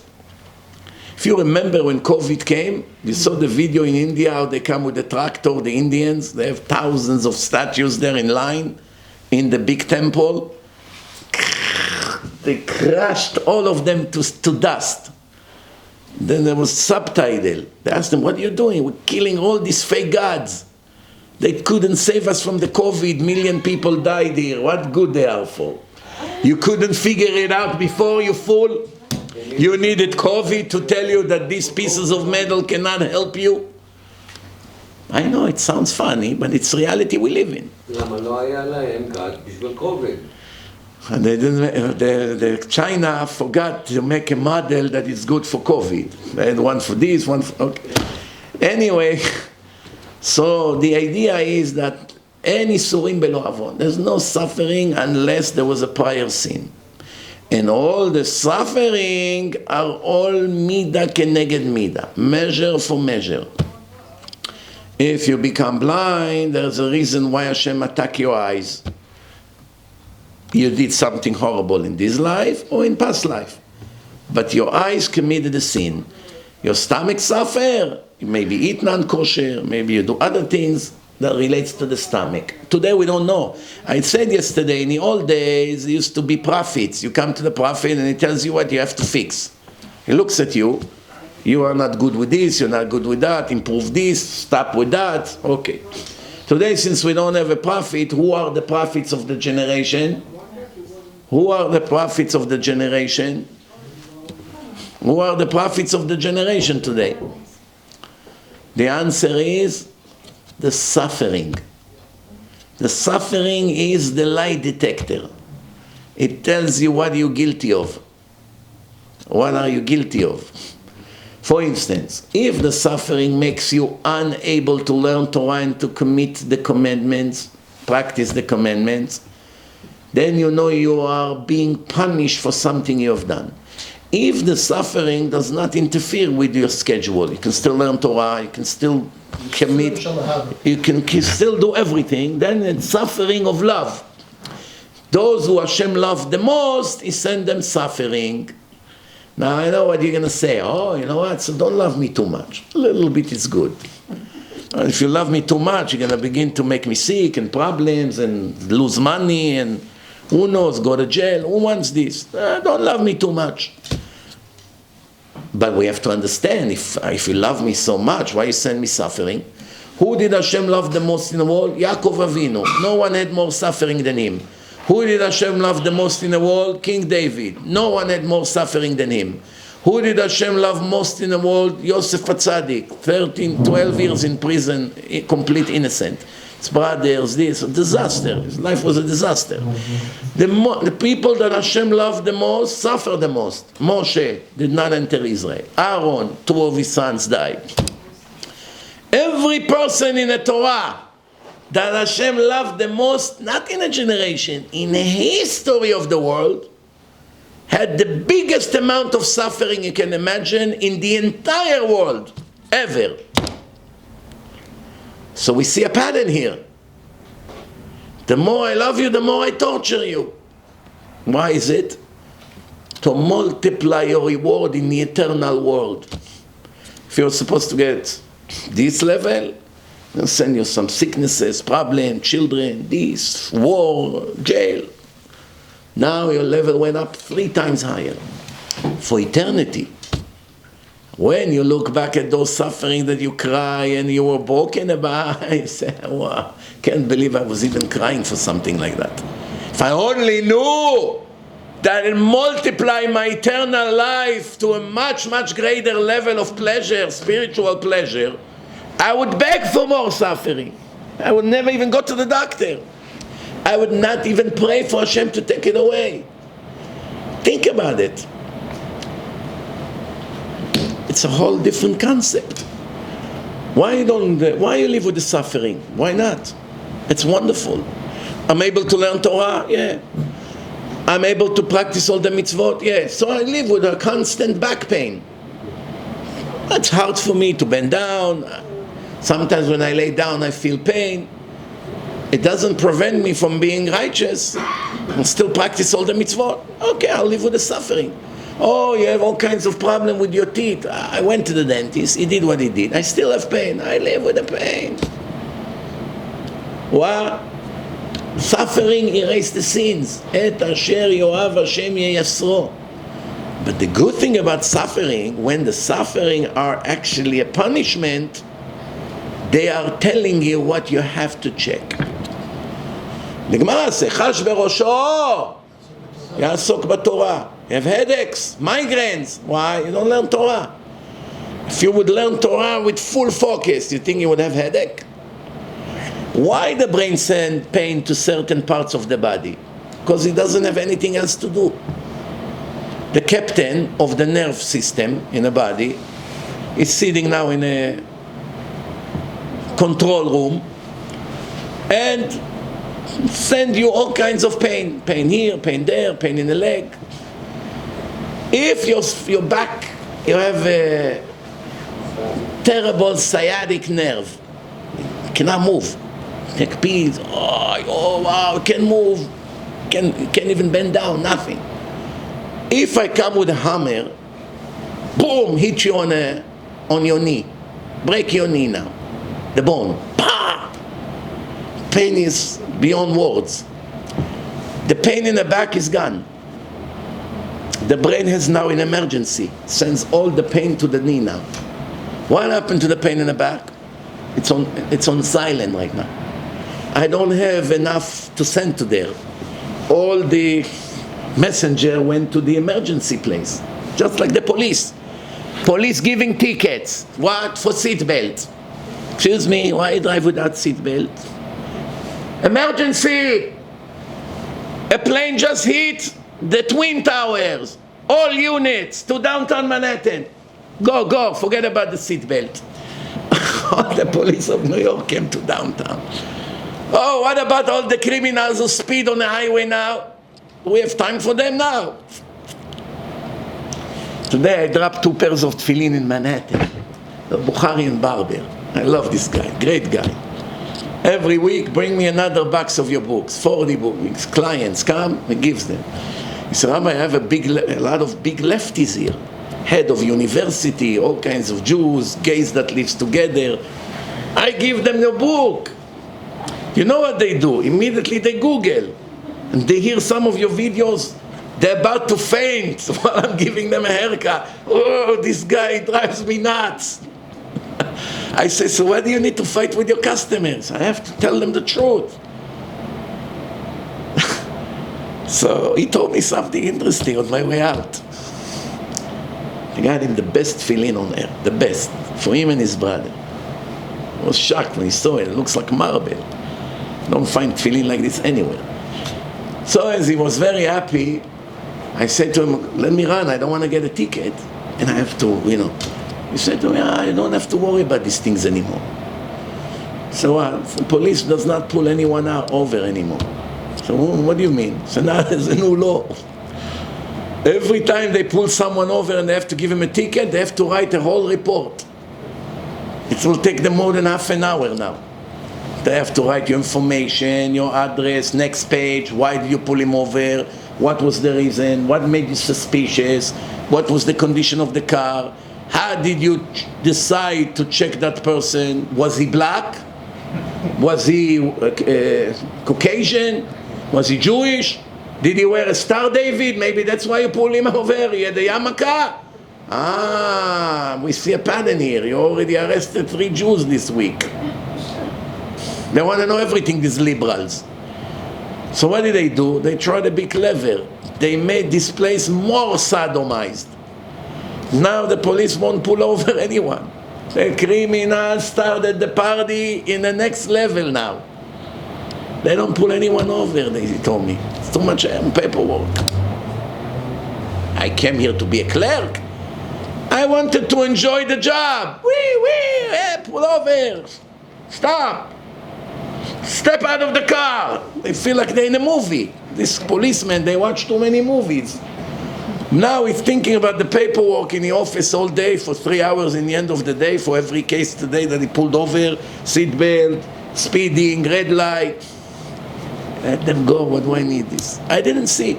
Hey, you didn't see he's going on red light now? I was thinking about my ex-wife. I don't know, I'm having difficult time. Maybe you hire me a psychologist from the police force. I'm depressed. I didn't see. Every decision the liberals ever made is against the truth and against God. And it's not an exaggeration. Nothing good ever came out of those lowlifes. Never. All these lefty liberals brought horrible destruction to the world, to the media, to the court system, to the police force, to every place they put their hand off, it became contaminated. Rabbi Avigdor Miller Zatzal 40, 50 years ago hated them so much. In his answers, you read how he described them exactly, but today they are much worse than his days. He is talking about the lefties of 40 years ago. They were nothing compared to what they became now. Now they brainwash little kids to change their sex. That's how low they became in schools. You feel you a boy? Don't worry, we'll give you hormones. But my father will kill me. We are here to protect you. Call 911 if your father says anything. Don't worry, you need to be a boy. My father said I'm a girl. No, you're right, you're a boy. You feel a boy, you're a boy. I feel I'm God. You're God. That's what they became, these liberals. Imagine Joe Biden, a president, 4 more years. Doesn't even know where he's walking, where he's going. 4 more years. Who would vote for him? Why? The liberals don't see that he doesn't know where he is, doesn't understand what's going on. They don't see that. That's what they want. It's a sick man. They hate Trump. Yeah. But לא מאהבת... I have a feeling that if the Democrats will put a dog against Trump, what would you do for the future of America? How? They hate Trump, so they vote for the dog. Anyway, the advisor tell him what to do. They will hold his hand, the dog, sign here. That's it. They don't care. Obama pulls everything behind. Obama. I'm surprised that Obama didn't push his wife into the... But he is pushing his wife. Pushing her? She's running. She's gonna run? Oy vey. מהפח אל הפחת. She won't run. It's a he. Mike. She's a he. Big Mike. Yes, she is. She will not run. She's Michael. She will not run? He will not run. It's Machloket. What's her real name? Mike. Michael. Michael her name? And what's her female fake name? Michelle. Michelle Michael. So it's a man. Yes. Wow, you guys watching too much conspiracy theories on YouTube. No, it's true. The Jewish lady. She won't run because she'll have to show where did they get all this money from. She doesn't want to give it up. Okay. So I don't listen to the news that to know those details, so let's move on. After we understand now why the mamzer kid is coming to the world the way he is. The issurim tells you what you should check. You have money issues, people steal from you, people hurt your business. Check what you're wrong with. Maybe you're torturing your wife. She cries every day because of you. That hurts the parnasah. Maybe you speak lashon hara about your competition. You destroyed families. Maybe you cheat your customers. Maybe you charge interest. Maybe you mechalel Shabbat. There's a list of things that hurt the parnasah. Check. 1, 2, 3, check. This one, good. Oh, you find something that you're wrong with. Fix it. Let's move on. So, what does it mean, midvar sheker tirchak? The Torah doesn't say don't lie. In different places the Torah say don't lie, but here it says stay away from lying. There are many explanations. What does it mean to stay away from lies? I'll give you an example. There are judges who are sitting in a bed din, Jewish court. And a rich man comes with a nice suit, and a poor man, almost an homeless, come with stinky clothes, very, very ripped. And the judge looks at the rich real estate developer, and he looks at this poor guy, barely makes a living. And right away, in his subconscious, he has a lot of mercy and empathy to the poor guy. It's a very normal reaction. When he sees the shark, the greedy rich owners of buildings screaming that he wants to see this poor man on the street tomorrow morning with his children in the month of January when there's a snowstorm in New York, the judge immediately begins to hate the rich man, right? So the Torah says it's not a fair trial. No justice will ever be reached here. Why? You bias. Immediately before, you're not objective. So what does the Torah say? You cannot let people go into the court that they dress differently. They have to dress the same. The same. Why? It affects the subconscious of the judges. If both of them wear suit, both of them wear suit. Both of them wear casual t-shirt, casual t-shirt. You cannot have right away one person look like a senator and the other one looks like a homeless from the park. It cannot be. So they have to be dressed the same. That's halakha. The Torah says you're not allowed to judge them when one dressed like rich and one dressed like poor. Make sure they both dress the same. So technically I would have to assume maybe they had in a bed in all kinds of clothes. Well, who are you? I'm the tenant. I'm the landlord. Tenant, come here. Give him that blue suit. Never looked so good in my life. Now he can go inside. Why? Because what's the point of having a case? The judge already made up his mind. He sees the poor guy. This shark is so greedy, he wants to put him on the street. I won't let it happen. The Torah says you're not allowed. You have to stick to the evidence. As bad as it is, as much as it breaks your heart, the rich man is right. He's entitled for the payment. He lived in his apartment for a month. So you have to tell him to pay the debt. He doesn't have. Go and collect. Collect charity. Go to the Gmach, go here, go there. Maybe the judge himself, after the trial, will give him a donation. It's no problem. But when you rule, you have to rule the truth. You cannot have mercy on the poor.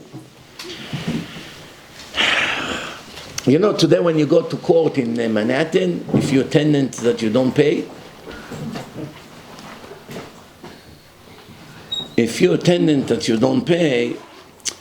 the judge will ask the landlord to pay you compensation to convince you to move out. Such a scam. He lives 1 year, doesn't pay rent, he owed me already $30,000. Plus he made damages to the apartments, probably it's another $10,000. Now you tell me to give him $10,000, he should find himself another apartment. So I'm gonna donate to him $50,000. For what reason?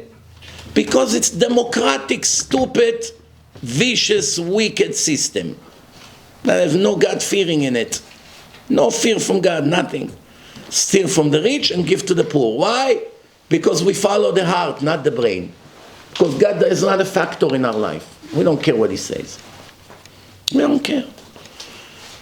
That's it. We don't want too many people living on the street, so we will force the landlord to let them live for free. Wonderful system. We cannot do anything against the drug addicts, so we legalize grass. Why? What do you want? To fill up the jails with millions of grass smokers? Legal. What are we going to do? Sue thousands of people in COVID? Nobody pays the rent? Companies, businesses, even people who had money stop to pay. Why should I pay? No one else pays. We have to let them stay. One person from Venezuela, 2 brothers came to my house for Shabbat. They told me what happening in, remember Chavez Shimo? That hated Jews and Israel so much, and Hashem gave him cancer in his head and took him to hell. He used to be very much pro-Iran, pro-Hamas. Baruch sheptaranu. So what happened?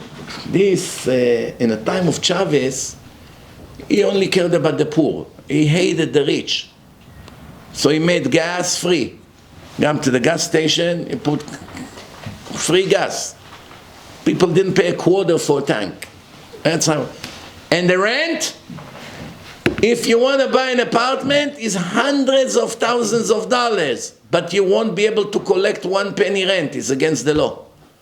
Chavez decided all people live for free. Don't give me a headache. I don't want 1 million people living on the streets. Everyone who has an apartment is not allowed to collect rent. So I asked the guys, if that's the case, the real estate has zero value. It doesn't have any value. I said, no, but if you want to live yourself, you will still have to pay hundreds of thousands of dollars in Caracas to live, especially in the Jewish area. If you want to rent it out, don't buy it, because you're not going to get a penny. But you need to live. Can you believe such thing? A person has 20 buildings in Manhattan. Each building have hundreds of apartments. He had 20,000 tenants. The Democrats decide there is a financial crisis. Like today, they just found out the inflation is actually very high. Prices went up like crazy. What are they going to do? They raise the interest rate to 11%. They don't know what to do. It's a curse. No matter what they do, the Federal Reserve, the Federal Chairman, the inflation is rising and rising. I don't know what to do now. Today was a big setback in the stock market. They don't know what to do. How you stop the inflation? The answer, you can't stop the inflation. Who knows why? Democrats are in. Because it's written in the Torah that before Mashiach come, there will be high inflation. That's it. There's nothing you can do about it. Ayoker Yamir. The Gemara says in Masechet Sotah. Ayoker Yamir. 2 words in the Gemara.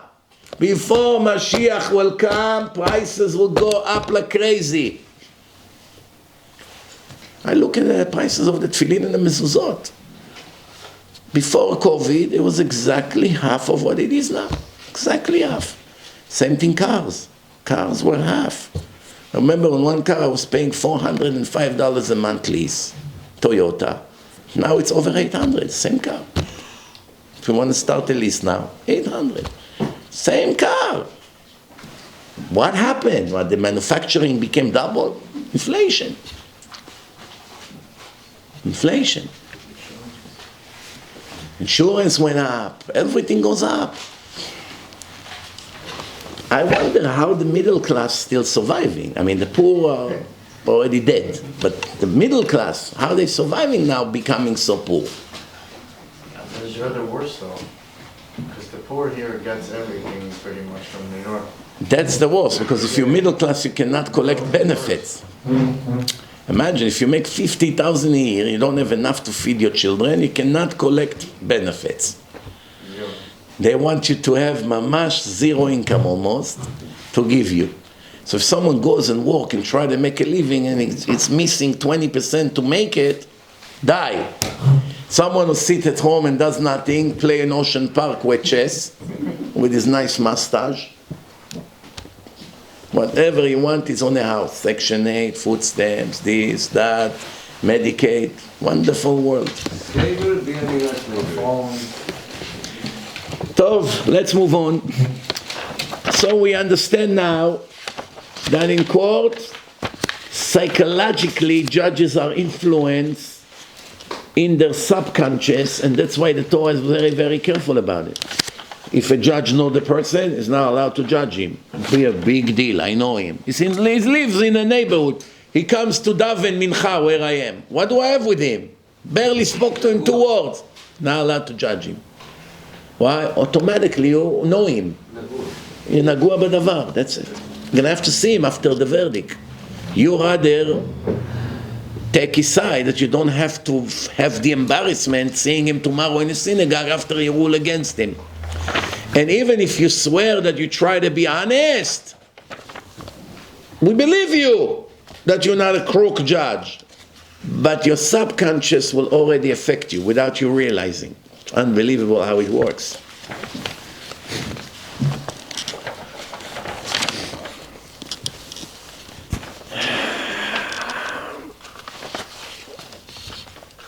A Jew that murdered accidentally another Jew. Accidentally. An accident happened. He has to go to a shelter city. Ir Miklat.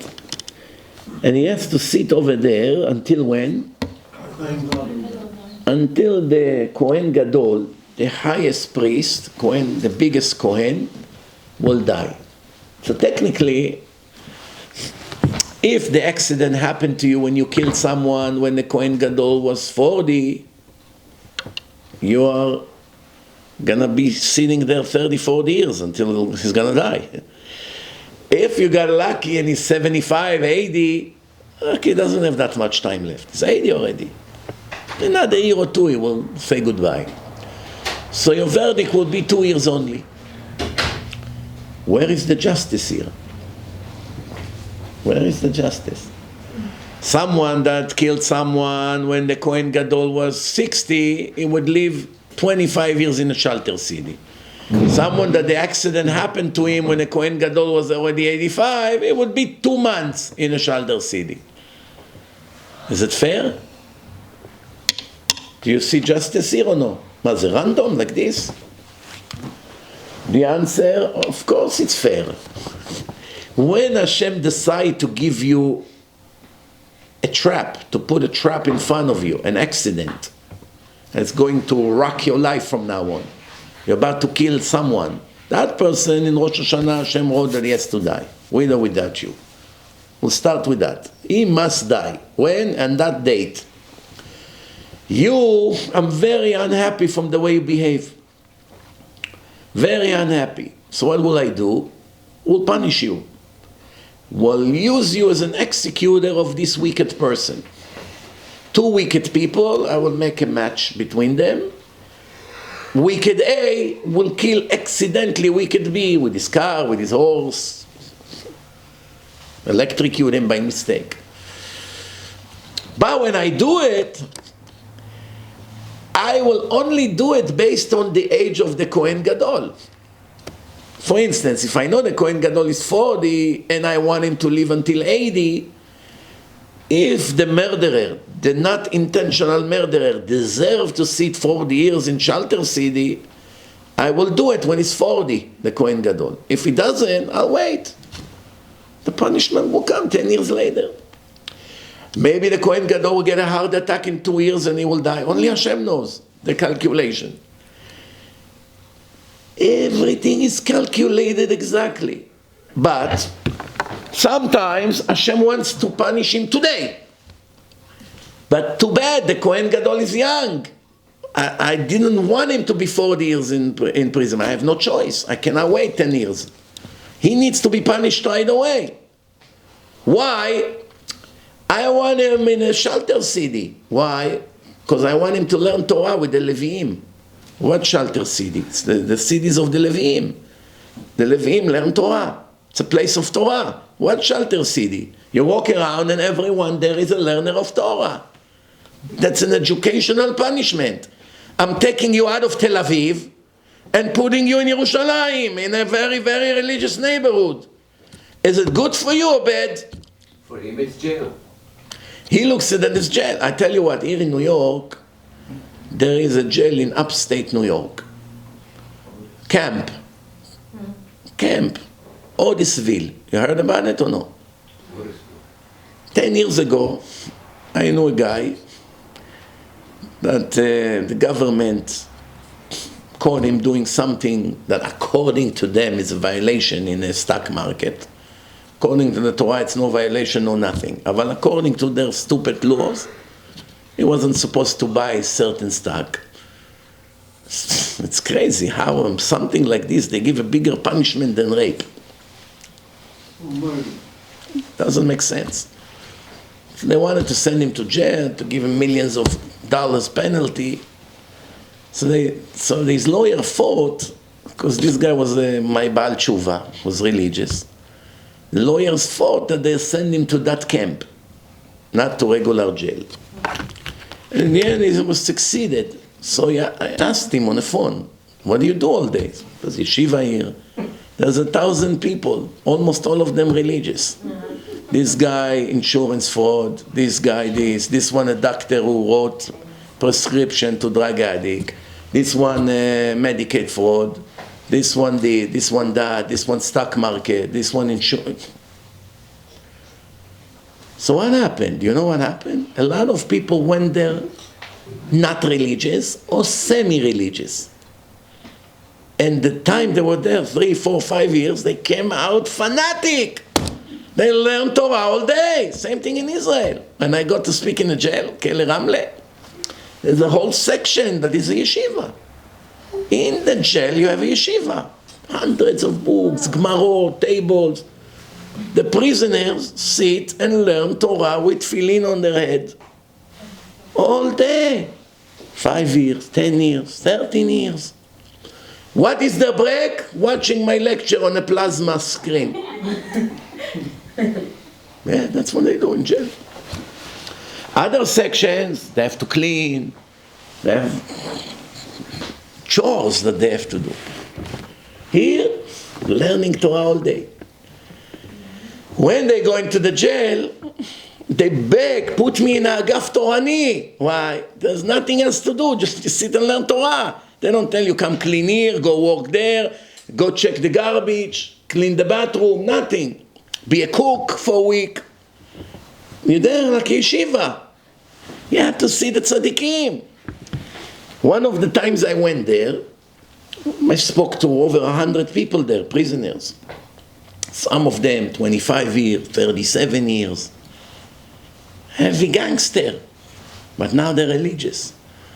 So I speak to them, I try to lift their spirit. So I told them, you don't know how lucky you are. Yes, you're thinking we are criminals, they locked us here in a cage, society looked down at you. But in reality, this is the alma de shikra. In reality, you are luckier than everyone that is free out there. Because a lot of people wants to learn Torah every day. They want. The Yetzer Hara doesn't let. Friends, this, birthday party, games, super stupid ball, this, that, your wife, take me here, take me there, let's go for Pesach. Once you're already in yeshiva, telephone, work, come here, come there, your son. You have no time to learn. It drives you crazy. You're in the middle of emergency, I have to go. So here, nowhere to go. Don't have errands, you don't have anything to do.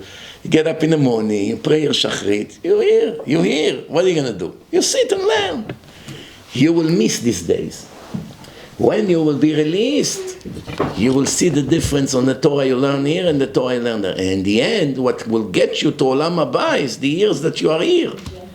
Without the jail, you would not have Olam Haba. Tov. I went. I came back there a few months later, 3-4 months later. The rabbi of the jail is waiting for me outside in the parking. You have to give all your stuff, your ID, they give you a ticket, go through the whole process. On the way, the rabbi of the jail tells me, after the last time you were here, you're not going to believe what happened. So what?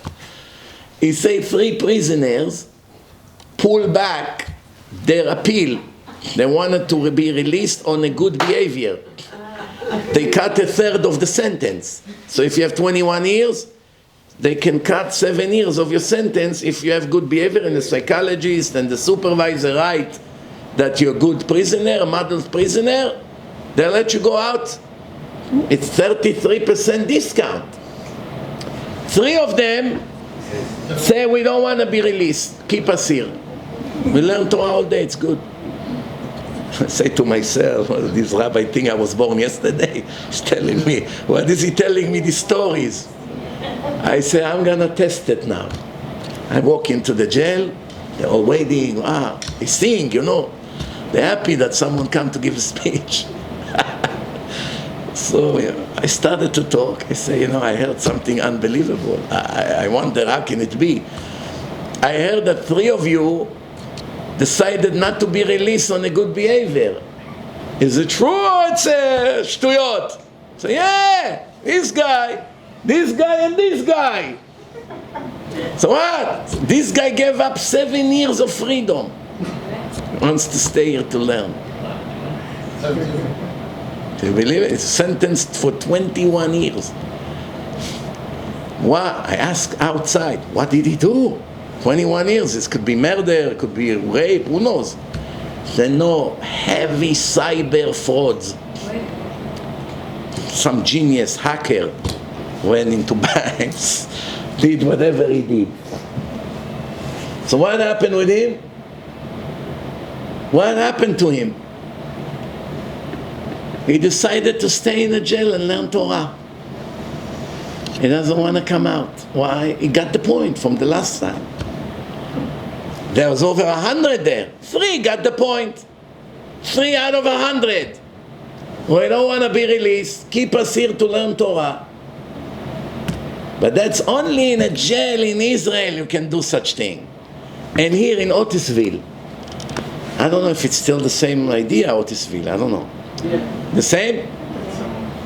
You go to jail that is actually yeshiva without the interference of the Yetzer Hara. And you can walk around the whole... Don't even worry about that. And it's a free camp, you walk around. But if you don't come back in time, you can go out, but then you're punished. Well, you need some discipline,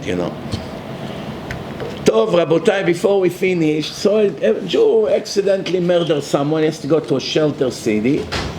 Why his sentence is subject to the death of the Kohen Gadol?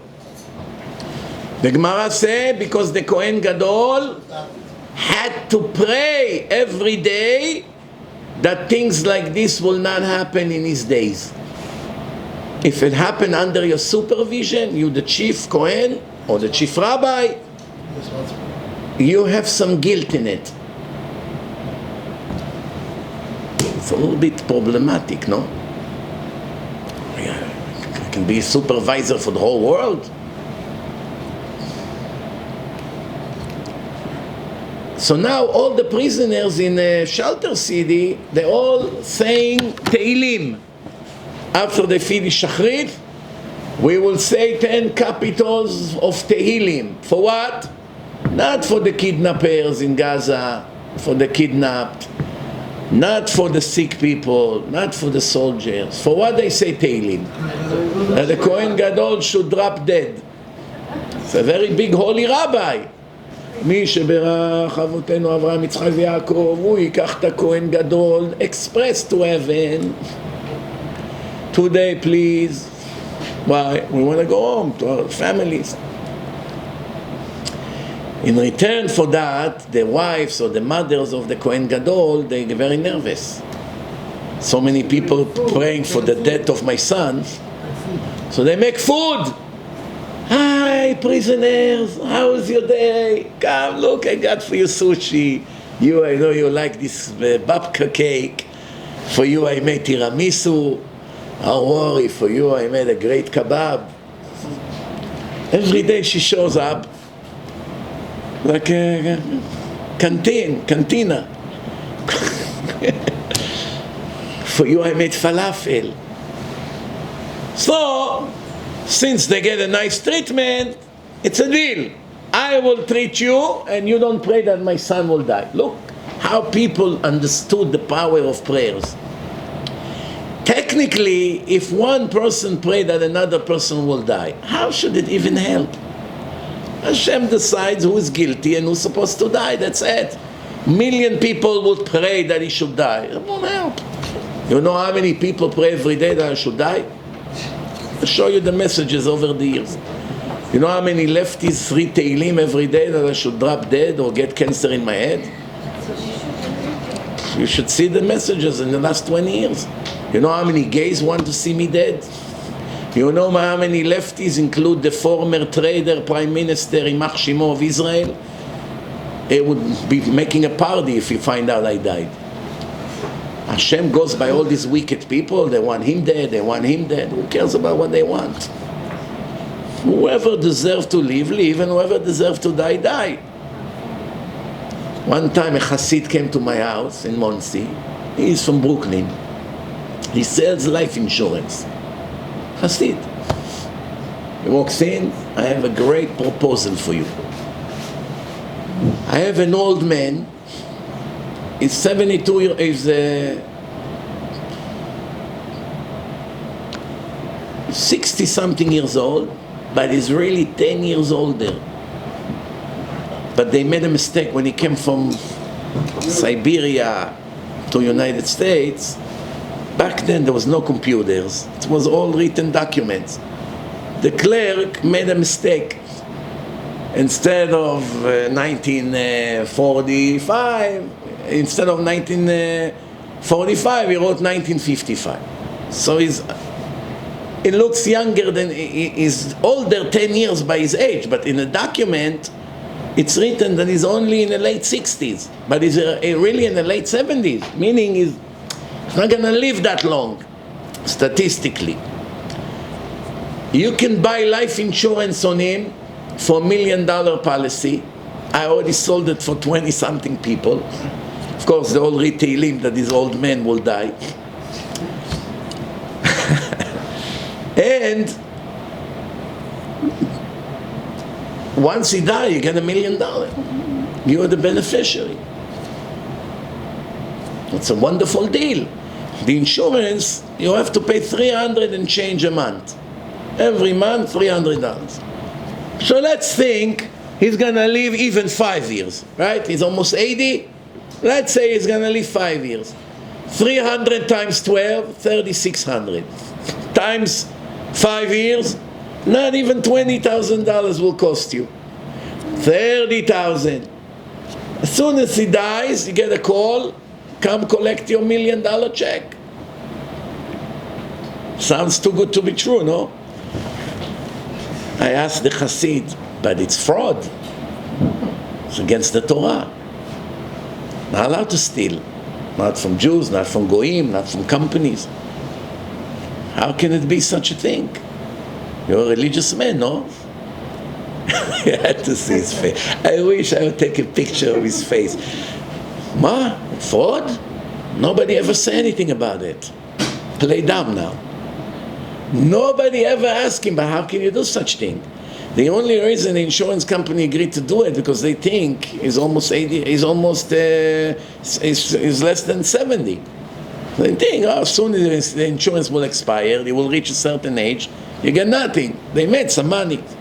If they would know he's almost 80, they will agree. They'll have to pay $3,000 a month every month if he's almost 80. That's a typical scam. Did he stop that? Maybe yes, maybe not, who knows? But, you know, the Yetzer Hara works everywhere. It's strong Yetzer Hara. So now, the question now comes the question. Now comes the question. The Gemara say he should have asked for mercy on his generation. Because he didn't ask Hashem to have mercy on the generation, now when he dies, they'll all be released. Tov. The Gemara, the Mishnah continue. What happened if now the Sanhedrin is checking a trial of a person, Reuven killed Shimon, but they didn't set the verdict that he has to go to Shalder city. It wasn't ruled yet. And the Kohen Gadol just died. Tomorrow they will read the verdict that he has to go to the shelter city. Hours before, the Kohen died. Now they say we nominate a new Kohen. A new Kohen. What will be now the verdict? Will it be in shelter city for one day? No, the new Kohen. But what a new Kohen has to do with the fact, he wasn't in a job. Should be Yom Tov. Should be Yom Tov. Should be Beyamav. The Gemara asks, what's the verdict now? There's a new Kohen, just got nominated. So, okay, when he dies, you go out. Why? He should have prayed that there should be mercy. So how can I pray? I wasn't on a job. I wasn't the chief Kohen. You want to blame me for something before I got hired? Someone is hired to save the bank, to recover the bank from bankruptcy. So they want to hold him guilty for something happened 5 years when there was a different accountant to the bank. What do you want from me? I only started a week ago. It's your fault that it happened 5 years ago. Why? You should have prayed. You should have done something. But I wasn't on a job. Still, we hold you responsible. Make sense? But that's the law. No. Good question, no?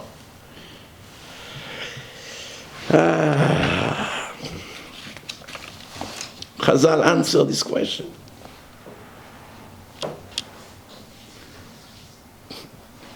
A very, very strange answer. היה לו לבקש רחמים שיגמר דינו לזכות ולא ביקש. He should have prayed that this person will come out not guilty. The first Kohen should have prayed in his days that there should be mercy on the land. No accident, no sudden death. He didn't ask for mercy. It's your fault. People died under your territories. You're not holy enough. You could have prevented it if you pray. You ask for mercy. You're Kohen Gadol, you come inside Kodesh HaKodeshim. You have on Yom Kippur a moment that you can ask for mercy on the land. You didn't do it. You should die for them to go out. Too bad that they pray for you to die. So, okay, on the first Kohen, we understand why we're holding him guilty. Responsible. The new Kohen, we have a different claim against him. What do I have to do with him? I wasn't a Kohen at the time when he was convicted. I should have not asked for mercy. It wasn't my job to ask. No. We don't expect you to ask for mercy. We know you were not on the job. But you were supposed to pray in the day of his trial that he will come out innocent. Why? Let's see who's clever. Why? You hear the question or no? Saying as a regular person, he's not a Kohen. He's not a Kohen Gadol. He's a Kohen. He's not a Kohen Gadol. He's not on a job. I'm saying everybody has to pray. You're saying. Technically, according to this, every Kohen at the land should have prayed for every trial that the defendant will come out not guilty. The potential that he'll be. From here we learn something very interesting. You're not supposed to pray only for what now or what was done or what will happen tomorrow. You have to pray about potential things that may happen. You're now a vice president. Very high chance that in 2-3 years you will become this Kamala. If Sleepy Joe will be elected, it's just a matter of days until she will become the president. When she prays now, if she prays together with her liberal Jew husband, if they pray, if she goes with him to the reform dumpster on Yom Kippur, if she's praying, what is she supposed to pray for? When I will be the president, help me to do this and help me not to do that. If she will be elected in 2-3 years when Sleepy Joe will retire, she's going to come and say, why are you punishing me, God, for something that happened in his control? It wasn't my call. The answer is, why didn't you pray back then knowing there is a 50% chance that you will be a president in 2-3 years? That's what it sounds like. Anyway, they'll blame it on Trump. They blame it on Trump, for sure. They solve all the issues with Trump. So, Rabotai, the Mefarshim are puzzled. What kind of a claim is this? He should have prayed that this defendant will come out not guilty. What about the truth? He's a murderer. He killed someone. He may be guilty. Every criminal who goes to court now, I have to pray that he will come out not guilty? That when I become a Kohen, he won't pray for my death? I should pray for the justice to come out, regardless of my personal interest. According to this Gemara is, the truth is not so important. What's good for me, it's more important. It's a very big thing. You hear what's going on here or no? Pray that everybody should agree that should be chayav and organized. Very good. The Imre Emet, big Rebbe, big Chacham, he says, what are we talking here about? See what the genius is? He's humbled like this, sitting quietly. He's a big Chacham. Look how he came up with the answer. You're talking here about Sanhedrin that has 23 judges sitting now. 13 of them says guilty. 10 of them say not guilty. What do you have to do? You send him to a shelter city. He was convicted by the majority. The Kohen Gadol should have prayed that all of them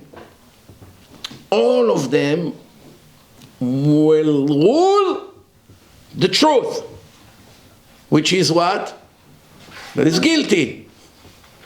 Why only 13 ruled guilty? 10 made a mistake. Why didn't you pray that the judges won't make mistake? Why? If all 23 will say guilty, he goes out free. He doesn't get a punishment. We have to fear that maybe it's a conspiracy of the judges. Conspiracy. Cannot be that all 23 found him guilty. You should have prayed that every trial, all judges will see the guilt and will rule that he's guilty. So he doesn't come out guilty. Then he doesn't come out guilty. And then what? Hashem will kill him. Or will give him a different punishment. He won't get away with the punishment. If he's guilty, he's guilty. All 23 found you guilty. The Sanhedrin cannot execute you, or they cannot send you to a shelter city. However, Hashem is going to take care of you. We pass the judgment to Hashem. But me, the judge, is dismissed from responsibility. They don't have to pray now for my death. Look how clever. Now, I asked that yesterday in Queens. Most of you were not there. What happens if you have 22 judges say, Judge Reuven, guilty. Judge Shimon, guilty. Judge Yosef, guilty. All 22 say guilty. Judge 23 knows that he's guilty. That was his plan, to say guilty. But now after 22 say guilty, he has a dilemma. So if I will say guilty, they will release the murderer back to the street. And we all know he's guilty. How are we going to put him back on the street? I will have to say not guilty. They'll ask me, you don't feel he's guilty? No, there's some doubt here. I don't believe that witness. So what are you saying? He's not guilty. Why? If 22 say guilty and I'm the last judge say not guilty, you execute him. Or in this case, then it's not intentional killing, you send him to a shelter city. If I will say guilty also, he will go back on the street, like nothing happened. How can I let it happen? So I will lie in the court as a judge to send someone what he deserves to get. Is this justice or is this a scam? Scam. I have a friend as a judge in S.Diego.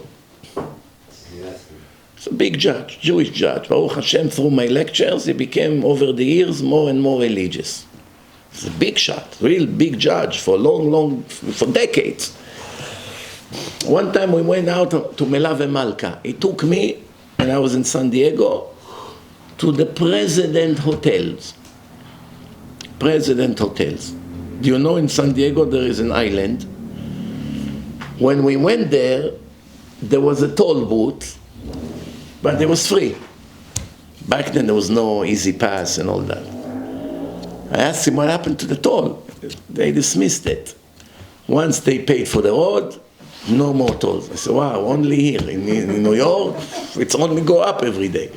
They already paid for 15 bridges by now.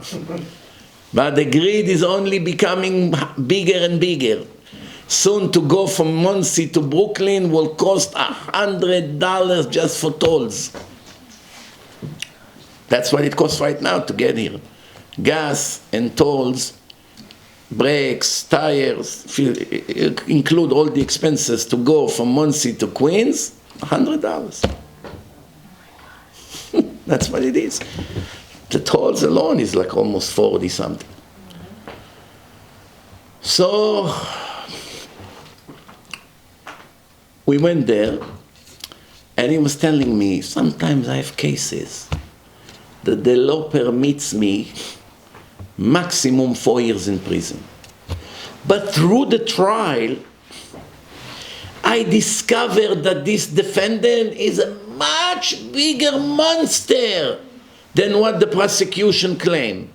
Prosecution now is prosecuting him for one crime. But while the testimonies and while the wife, he almost killed his wife, broke her bones, so the law is allowing me to send him for 4 years in prison, but I already see that someone like this has to sit for the rest of his life in prison. It's a monster. But my hands are tied. So he asks me, what if I can find more things through the trials to actually make it more serious, even though it wasn't the intentional of the prosecutor? There are other evidence here. Why don't you submit this? That can be another 3 years. That could be another 2 years. But that's not what he's being tried for. So the question is, do we have to be technical robots, or we have to seek for justice? If you are a judge, and then bring a Nazi racist that murder people, and they're prosecuting him now for inside trading in a stock market. 4 years in prison, that's it. And some fine. Through the trial, you just found out that he murdered someone. One broker testified how he pushed someone from the terrace and he buried the body and all of that. It's not admissible. What should you say now? Well, that's not my business. I have to judge the stock problem. Or immediately have to notify the authorities that we're having a murderer here. You hear the question here or no? This judge supposed to put this murderer out of commission, execute him and finish with him, but the only way to do it is to lie in a trial to say not guilty. I actually say that you're not guilty in order for you to die. If I would say that you are guilty, you go free. How can I let it happen? Can he just say undecided and have somebody else come onto the case? He could say that he's undecided and have somebody else come onto the case. And He can step out. No, if it was a judge in a trial, he has to rule. He has to rule. The Torah says you're not allowed to lie in order for justice, in this case, to be reached. But it's a little bit tricky. Why? Why? What's the He goes alternative? free. What's the alternative? To put back a monster murderer back on the street that should murder more people? Let Hashem punish him. This dilemma you have by detectives, by FBI agents, by CIA agents, by police officers. Sometimes they have to break the law in order for justice to be made. Let's say some liberal, stupid judge turn off the evidence, which is very clear that this person is a murderer. But now the judge doesn't want to accept it because of some technical paperwork. Stupid thing. The policeman has to lie now to fabricate some evidence that wasn't there in order for him to go to life in prison. Why he's doing it? Because he knows that if he's going to go back on the street, 5 more people will die in the next year or 2, for sure. It's my obligation as a human being to prevent innocent people from dying. Or he's going to rob who knows how many people with his scams. The question is that the policeman did a good deed or broke the laws. I'm not talking the law of the land. The law of the land for sure he broke. I'm asking in the eyes of God, did he break the law or he did what he should have done? He broke the law. מה אתה אומר? You have to judge what you see in front of you. If you know without any doubt that this person is a serial killer, and some stupid judge, you know those judges, they're out of the mind. You see, he killed 30 people, tortured them, he's sadistic. But the paperwork, you were not supposed to submit it until the day after. Who cares? That's the law. So now you're going to put him back, that will kill another 20. Maybe you are a criminal if you let something like this happen. The judge is a criminal. He doesn't care. 20 more people would die for some stupid paperwork. Maybe not the judge. Maybe not the judge is a criminal. The one who wrote the law is a criminal. Stupid criminal. And for something like this, he allowed to send a... You have to have common sense, you know. You have to find the balance between protecting people's right to let monsters back on the street knowing they're going to kill. Come on, it's a ticking bomb. You gotta find it. You have to know how to do it. The law has to address this issue.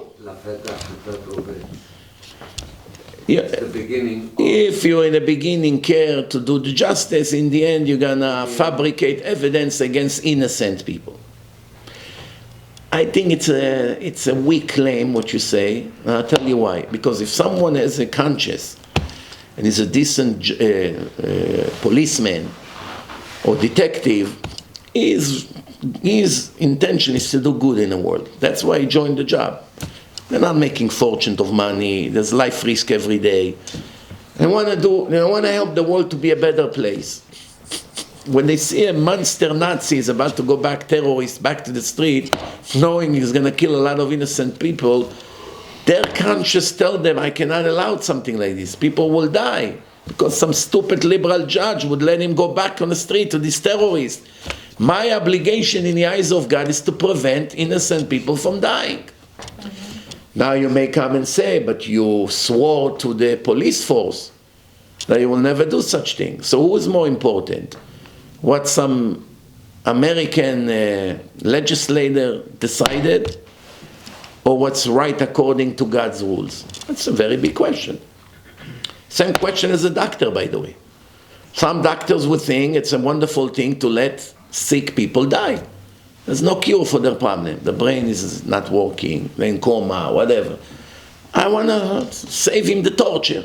Suffering every day. Let's choke him 5 minutes. Better for the family, poor family, they have to come every day, change his diapers, this, that. Enough is enough. Kill him and do him a favor. But it's against God. He may have to come back in reincarnation again. The doctor has good intention, but he went against the Torah.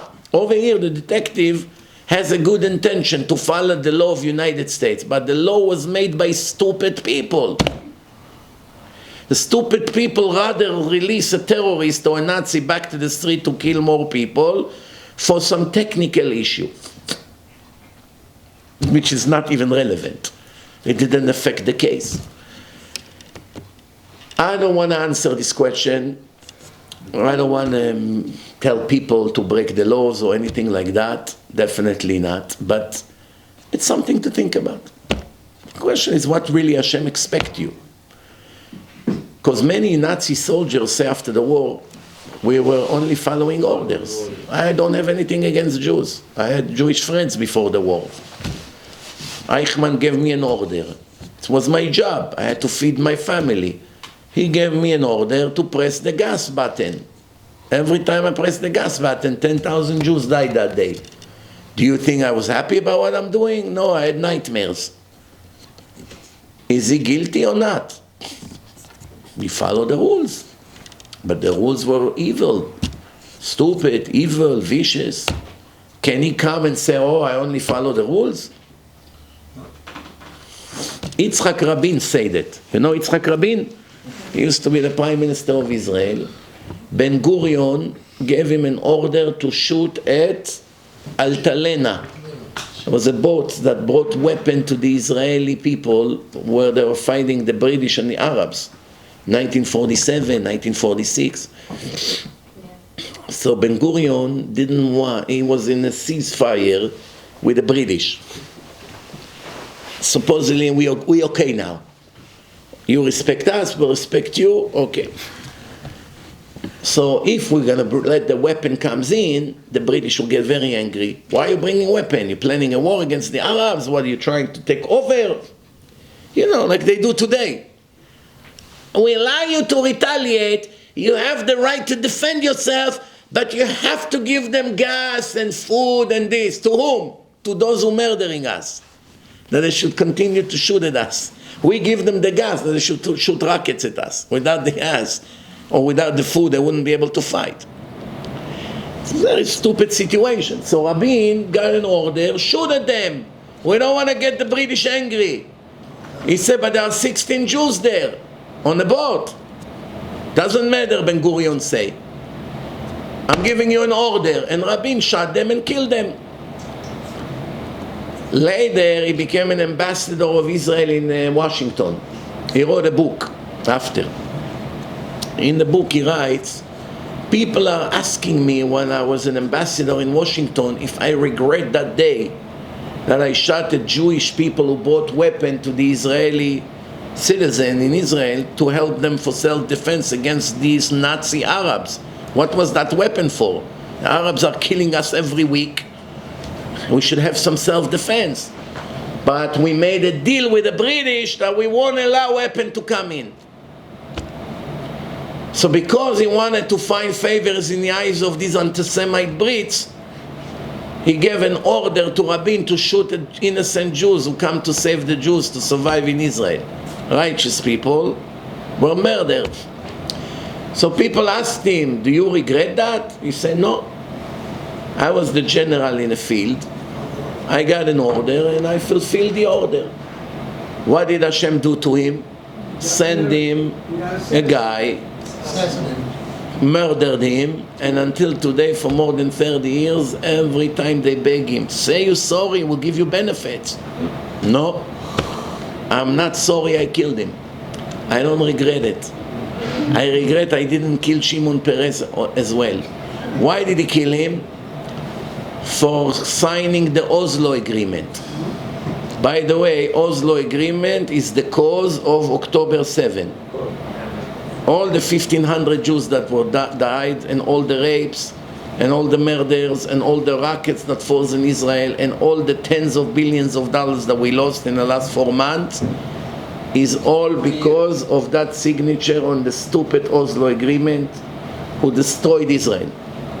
So Yigal Amir was 100% right about his claim. 100% right. He saw what's going to happen from this agreement. But you're not allowed to murder. They put him in prison. And they made him the most hated person in Israel. At least all lefties hating him very much. They hear his name, it's about like they heard Hitler. They go crazy. So Hashem did the same thing, measure for measure. You don't regret killing innocent Jews, your murderer will never regret killing you. It's all in life like this. Mida keneged mida. So, these questions, by the way, are rising every day by all kinds of people who work on the force, soldiers, many, many things. I'll give you an example. Let's say an Israeli soldier will enter a tunnel now and see Yihye Sanwar Imach Shimo, the lead Nazi, raising his hand like this. We've been already in that stupid movie that we took him in jail and took care of him, and he had brain cancer and we cured him and we helped him, and then we had to release him in a shalit deal, and look what they have done for us. Again, we're going to bring him to prison, or you have to blow up his head. If you blow up his head, he will sit in prison 20 years. Not now, not in this But it's a fight. mitzvah to kill someone. Mitzvah from the Torah, the law of Israel. If you shoot a prisoner, that doesn't matter what kind of a monster he is, he raises his hands up and you shot him, you became a criminal. Today everybody is filmed, everything is filmed today. People film, you don't know who filmed. It's the question now. Imagine a commando soldier having one-on-one in a tunnel, and this monster smile and raise his hand like this. An American soldier would let him go to prison now? I doubted it very much. An Arab? Let's not even respond to that. Now you have an Israeli. If he's a lefty, like Bernie and his friends, of course, he would like to bring him to prison and give him air condition and plasma and some steaks and hummus and zatar, like they've been doing the years that he was in prison. Phone, his wife visiting him, picnic. Enjoy the jail. He's the leader, he's the boss there, everyone is shaking from him, even the Israeli guards. Everyone is shaking from him. Because he threatened you, if you're not going to give me what I want, I'm going to find people to go and slaughter your family. They do whatever they want in jail. They even give them Israeli girls to rape them inside the jails, girls that works in the jail. The chief of the jail push Israeli girls to a room, lock the room, and let the terrorists come in, do what he does. Don't dare to talk. It was all over the news. Now you want to get this monster back into jail? Okay, normal. Why we have this dilemma? Because we don't have a death penalty. Ben Gvir want to make a death penalty. The lefty liberals go crazy. Why are you so crazy? Now some of them begin to open up their eyes. We are supporting that penalty to terrorists. Why? Because almost all the people who got killed on October 7 were extreme lefties. Extreme lefties. The majority of the people, besides the people in the party, which was about 250 to 300 people, some were righties, some were lefties. But in a kibbutzim, everyone was a lefty. Cannot be in a kibbutz there if you're not a lefty. So maybe 900 lefties were murdered that day. Some of them were big shots in key positions. So they are going crazy. How our friends, the Arab terrorists that we work for them so bad to help them, came to murder us instead of the religious Jews. If they would come to murder Hasidim, we would cheer for them. We would not care. We hate them just as much. Well, why you came to kill us? Now we will vote death penalty. See the hypocrisy or no? When they kill Jewish settlers, Datim Leumim, they go on the news, these lefties, and say they deserve it. They're not supposed to be in a settlement. That's how they say. That's how they talk. But when they kill them in a kibbutzim, oh, we have to change the rules here. That's the hypocrisy.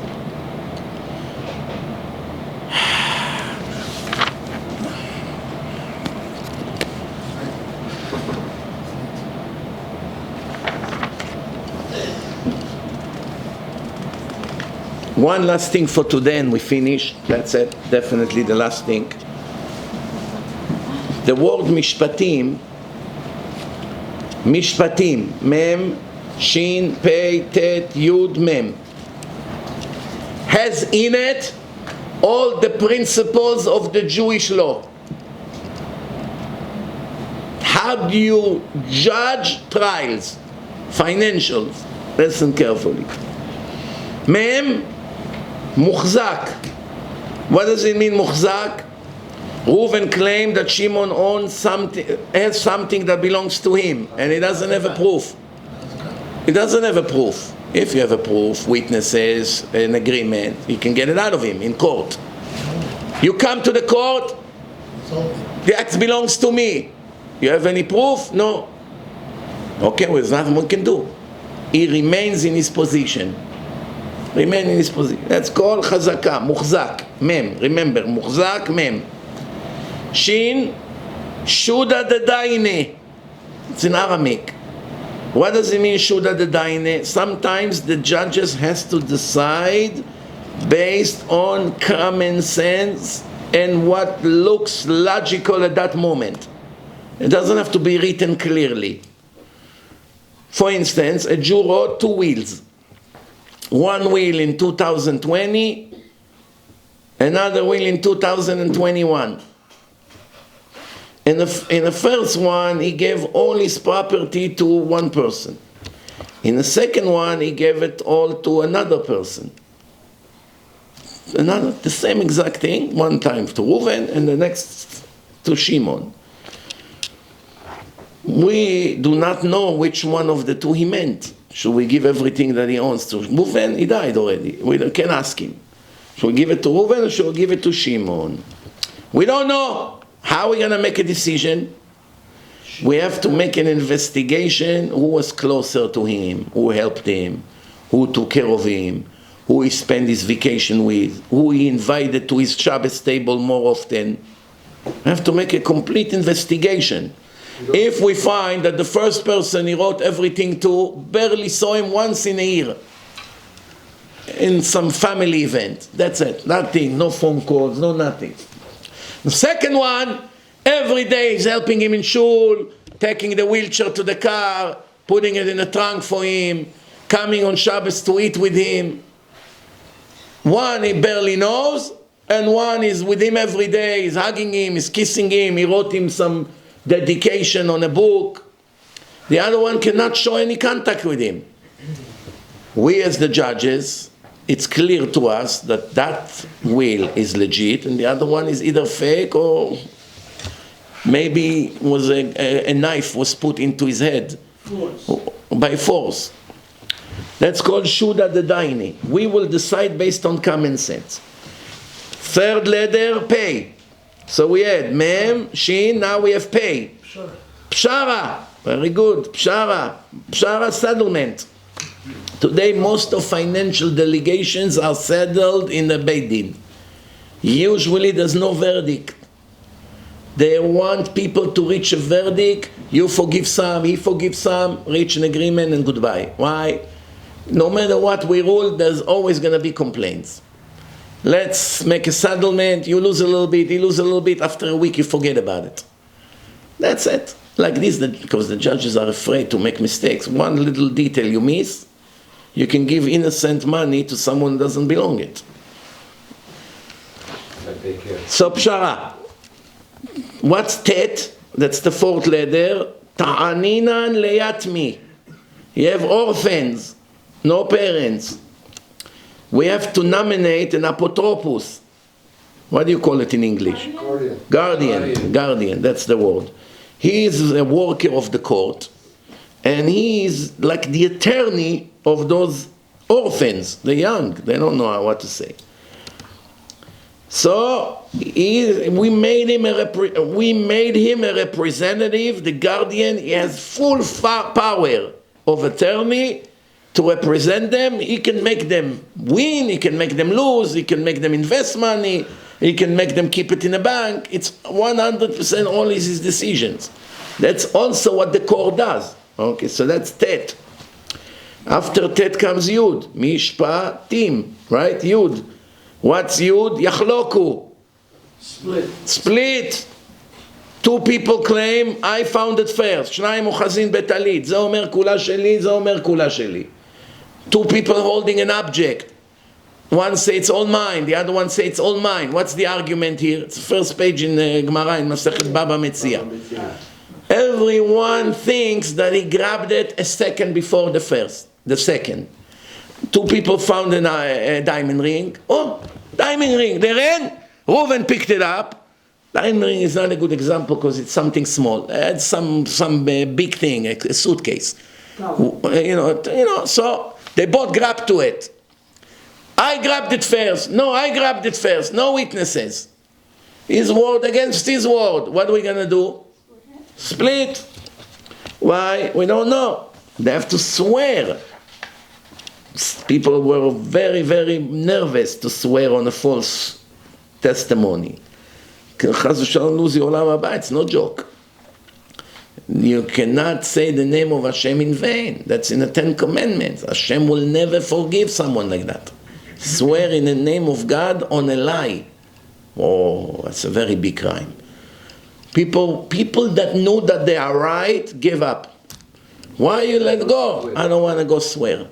But you're right. Doesn't matter. I rather give up the money than to go and swear. Oh, I don't want to take that. Plus, it's not good for my reputation that I had to go to the court. Take it and goodbye. I trust Hashem. If it's mine, it has to come back to me. I go to court, the whole town is talking.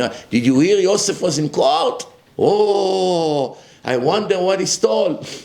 The rumors begin. People didn't want to go. The Gemara said, Baba Metzia, chapter 3. The Gemara say, נשבע ולא רצה לשלם. He swear, and he didn't say, you know what? No, he paid and didn't want to swear. שילם ולא רצה להישבע. Doesn't want to swear. Here, take the money. Now the Gemara asks, what happened if they found the cow? I was a guardian, I'm keeping the cow. Someone stole it from my farm. Even though everything was locked, someone broke the gate, stole the cow. I was guarding the cow for you. You went to Israel, you came back, where is my cow? It was stolen. Tov, is it probably your fault? No, it's not my fault. I guard it like I guard perfectly all my other cows. They stole my cows as well. If you swear that you did not have any negligence, you don't have to pay for the cow. But if there was negligence, you are guilty. So if you know there was no negligence, why should you pay? Say, you know what? You're my friend, I don't want to fight with you. Here is your $1,000 for the cow. Go buy yourself a different cow. Now the question is, what happened if they find the cow? A month later, you already paid him for the cow, and they found the thief. And here is the cow. Now the thief has to pay 2 cows. One cow worth 1,000, the thief has to pay in court 2,000. So obviously the person that paid the 1,000 gets back his 1,000. The question now, who gets the extra 1,000 that it's a penalty? The original owner or the one who paid for the cow?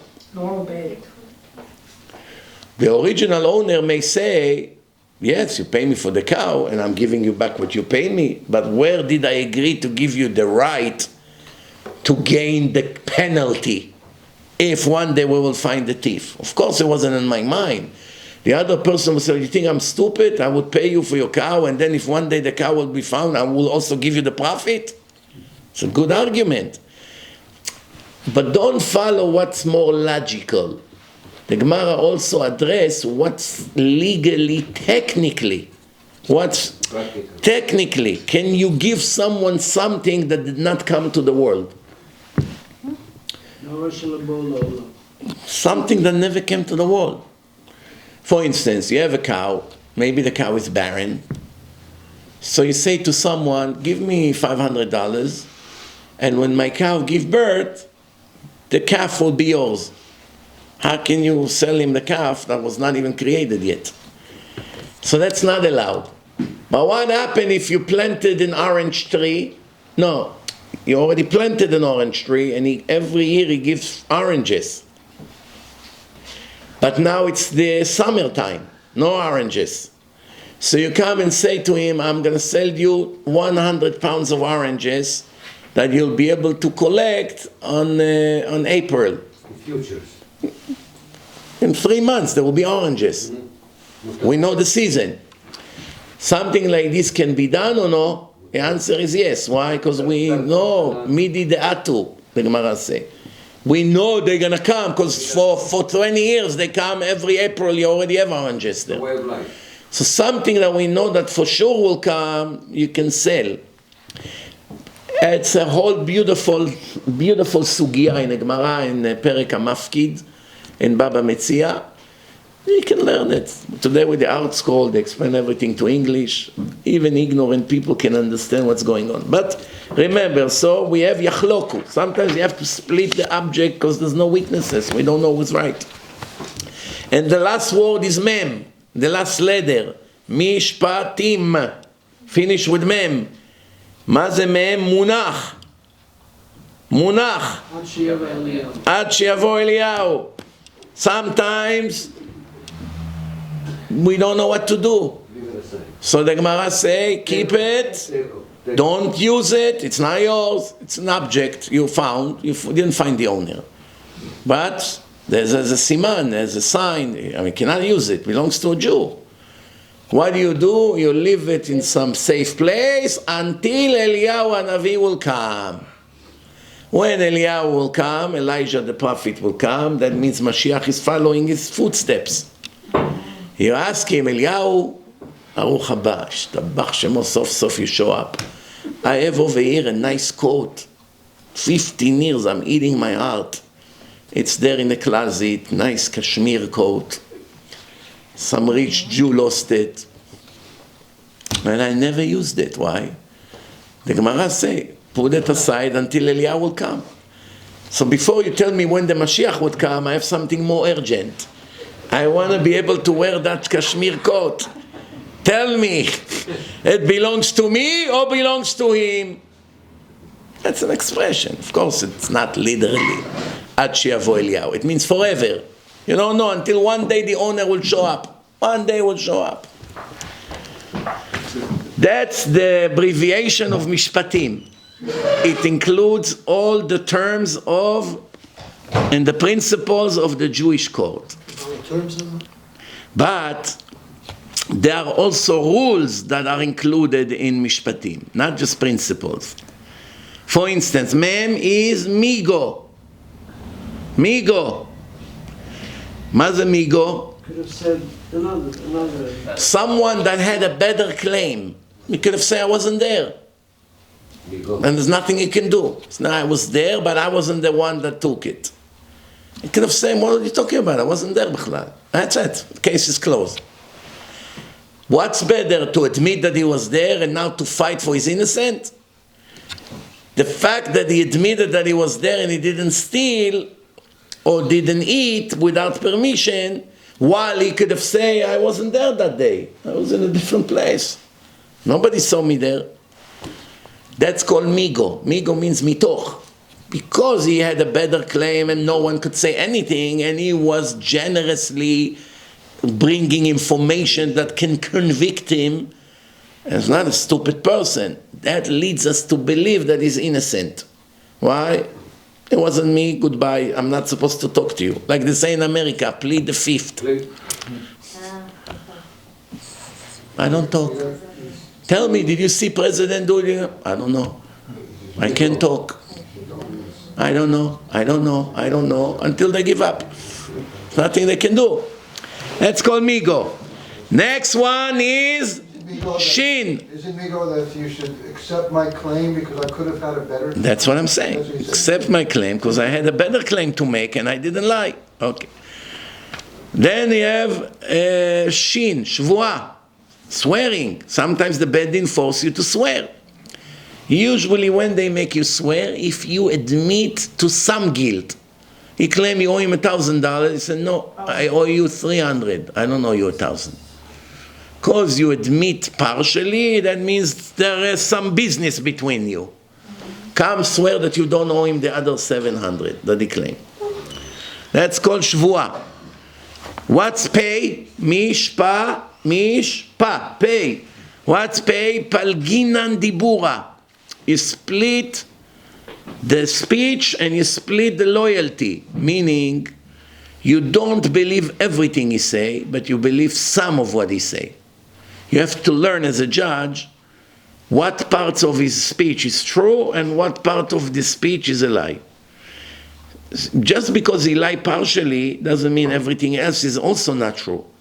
Sometimes there is valuable information in that fake speech that can help to convict him in a claim. That's called palginan dibura, palginan neemanut. That's pay. What's tet? Sometimes the claim is strong immediately to rule. There's no need for trial. That's it. 2 witnesses came, he gave him money, this, that, we saw it, we signed. There's no point of opening a case. The case is closed. Tana, that's it. Yud is Yavo Mevaser. The Mashiach would come. How does it have to do? Meaning you have to leave it until Eliyahu will come. So it's twice. Ken. Twice. Yud, Yavo Mevaser. And Mem is what? Munach. What's Mem? No, Mem Munach we say. What's Mem? Shh. Mem. Mem is Ma'im Edim.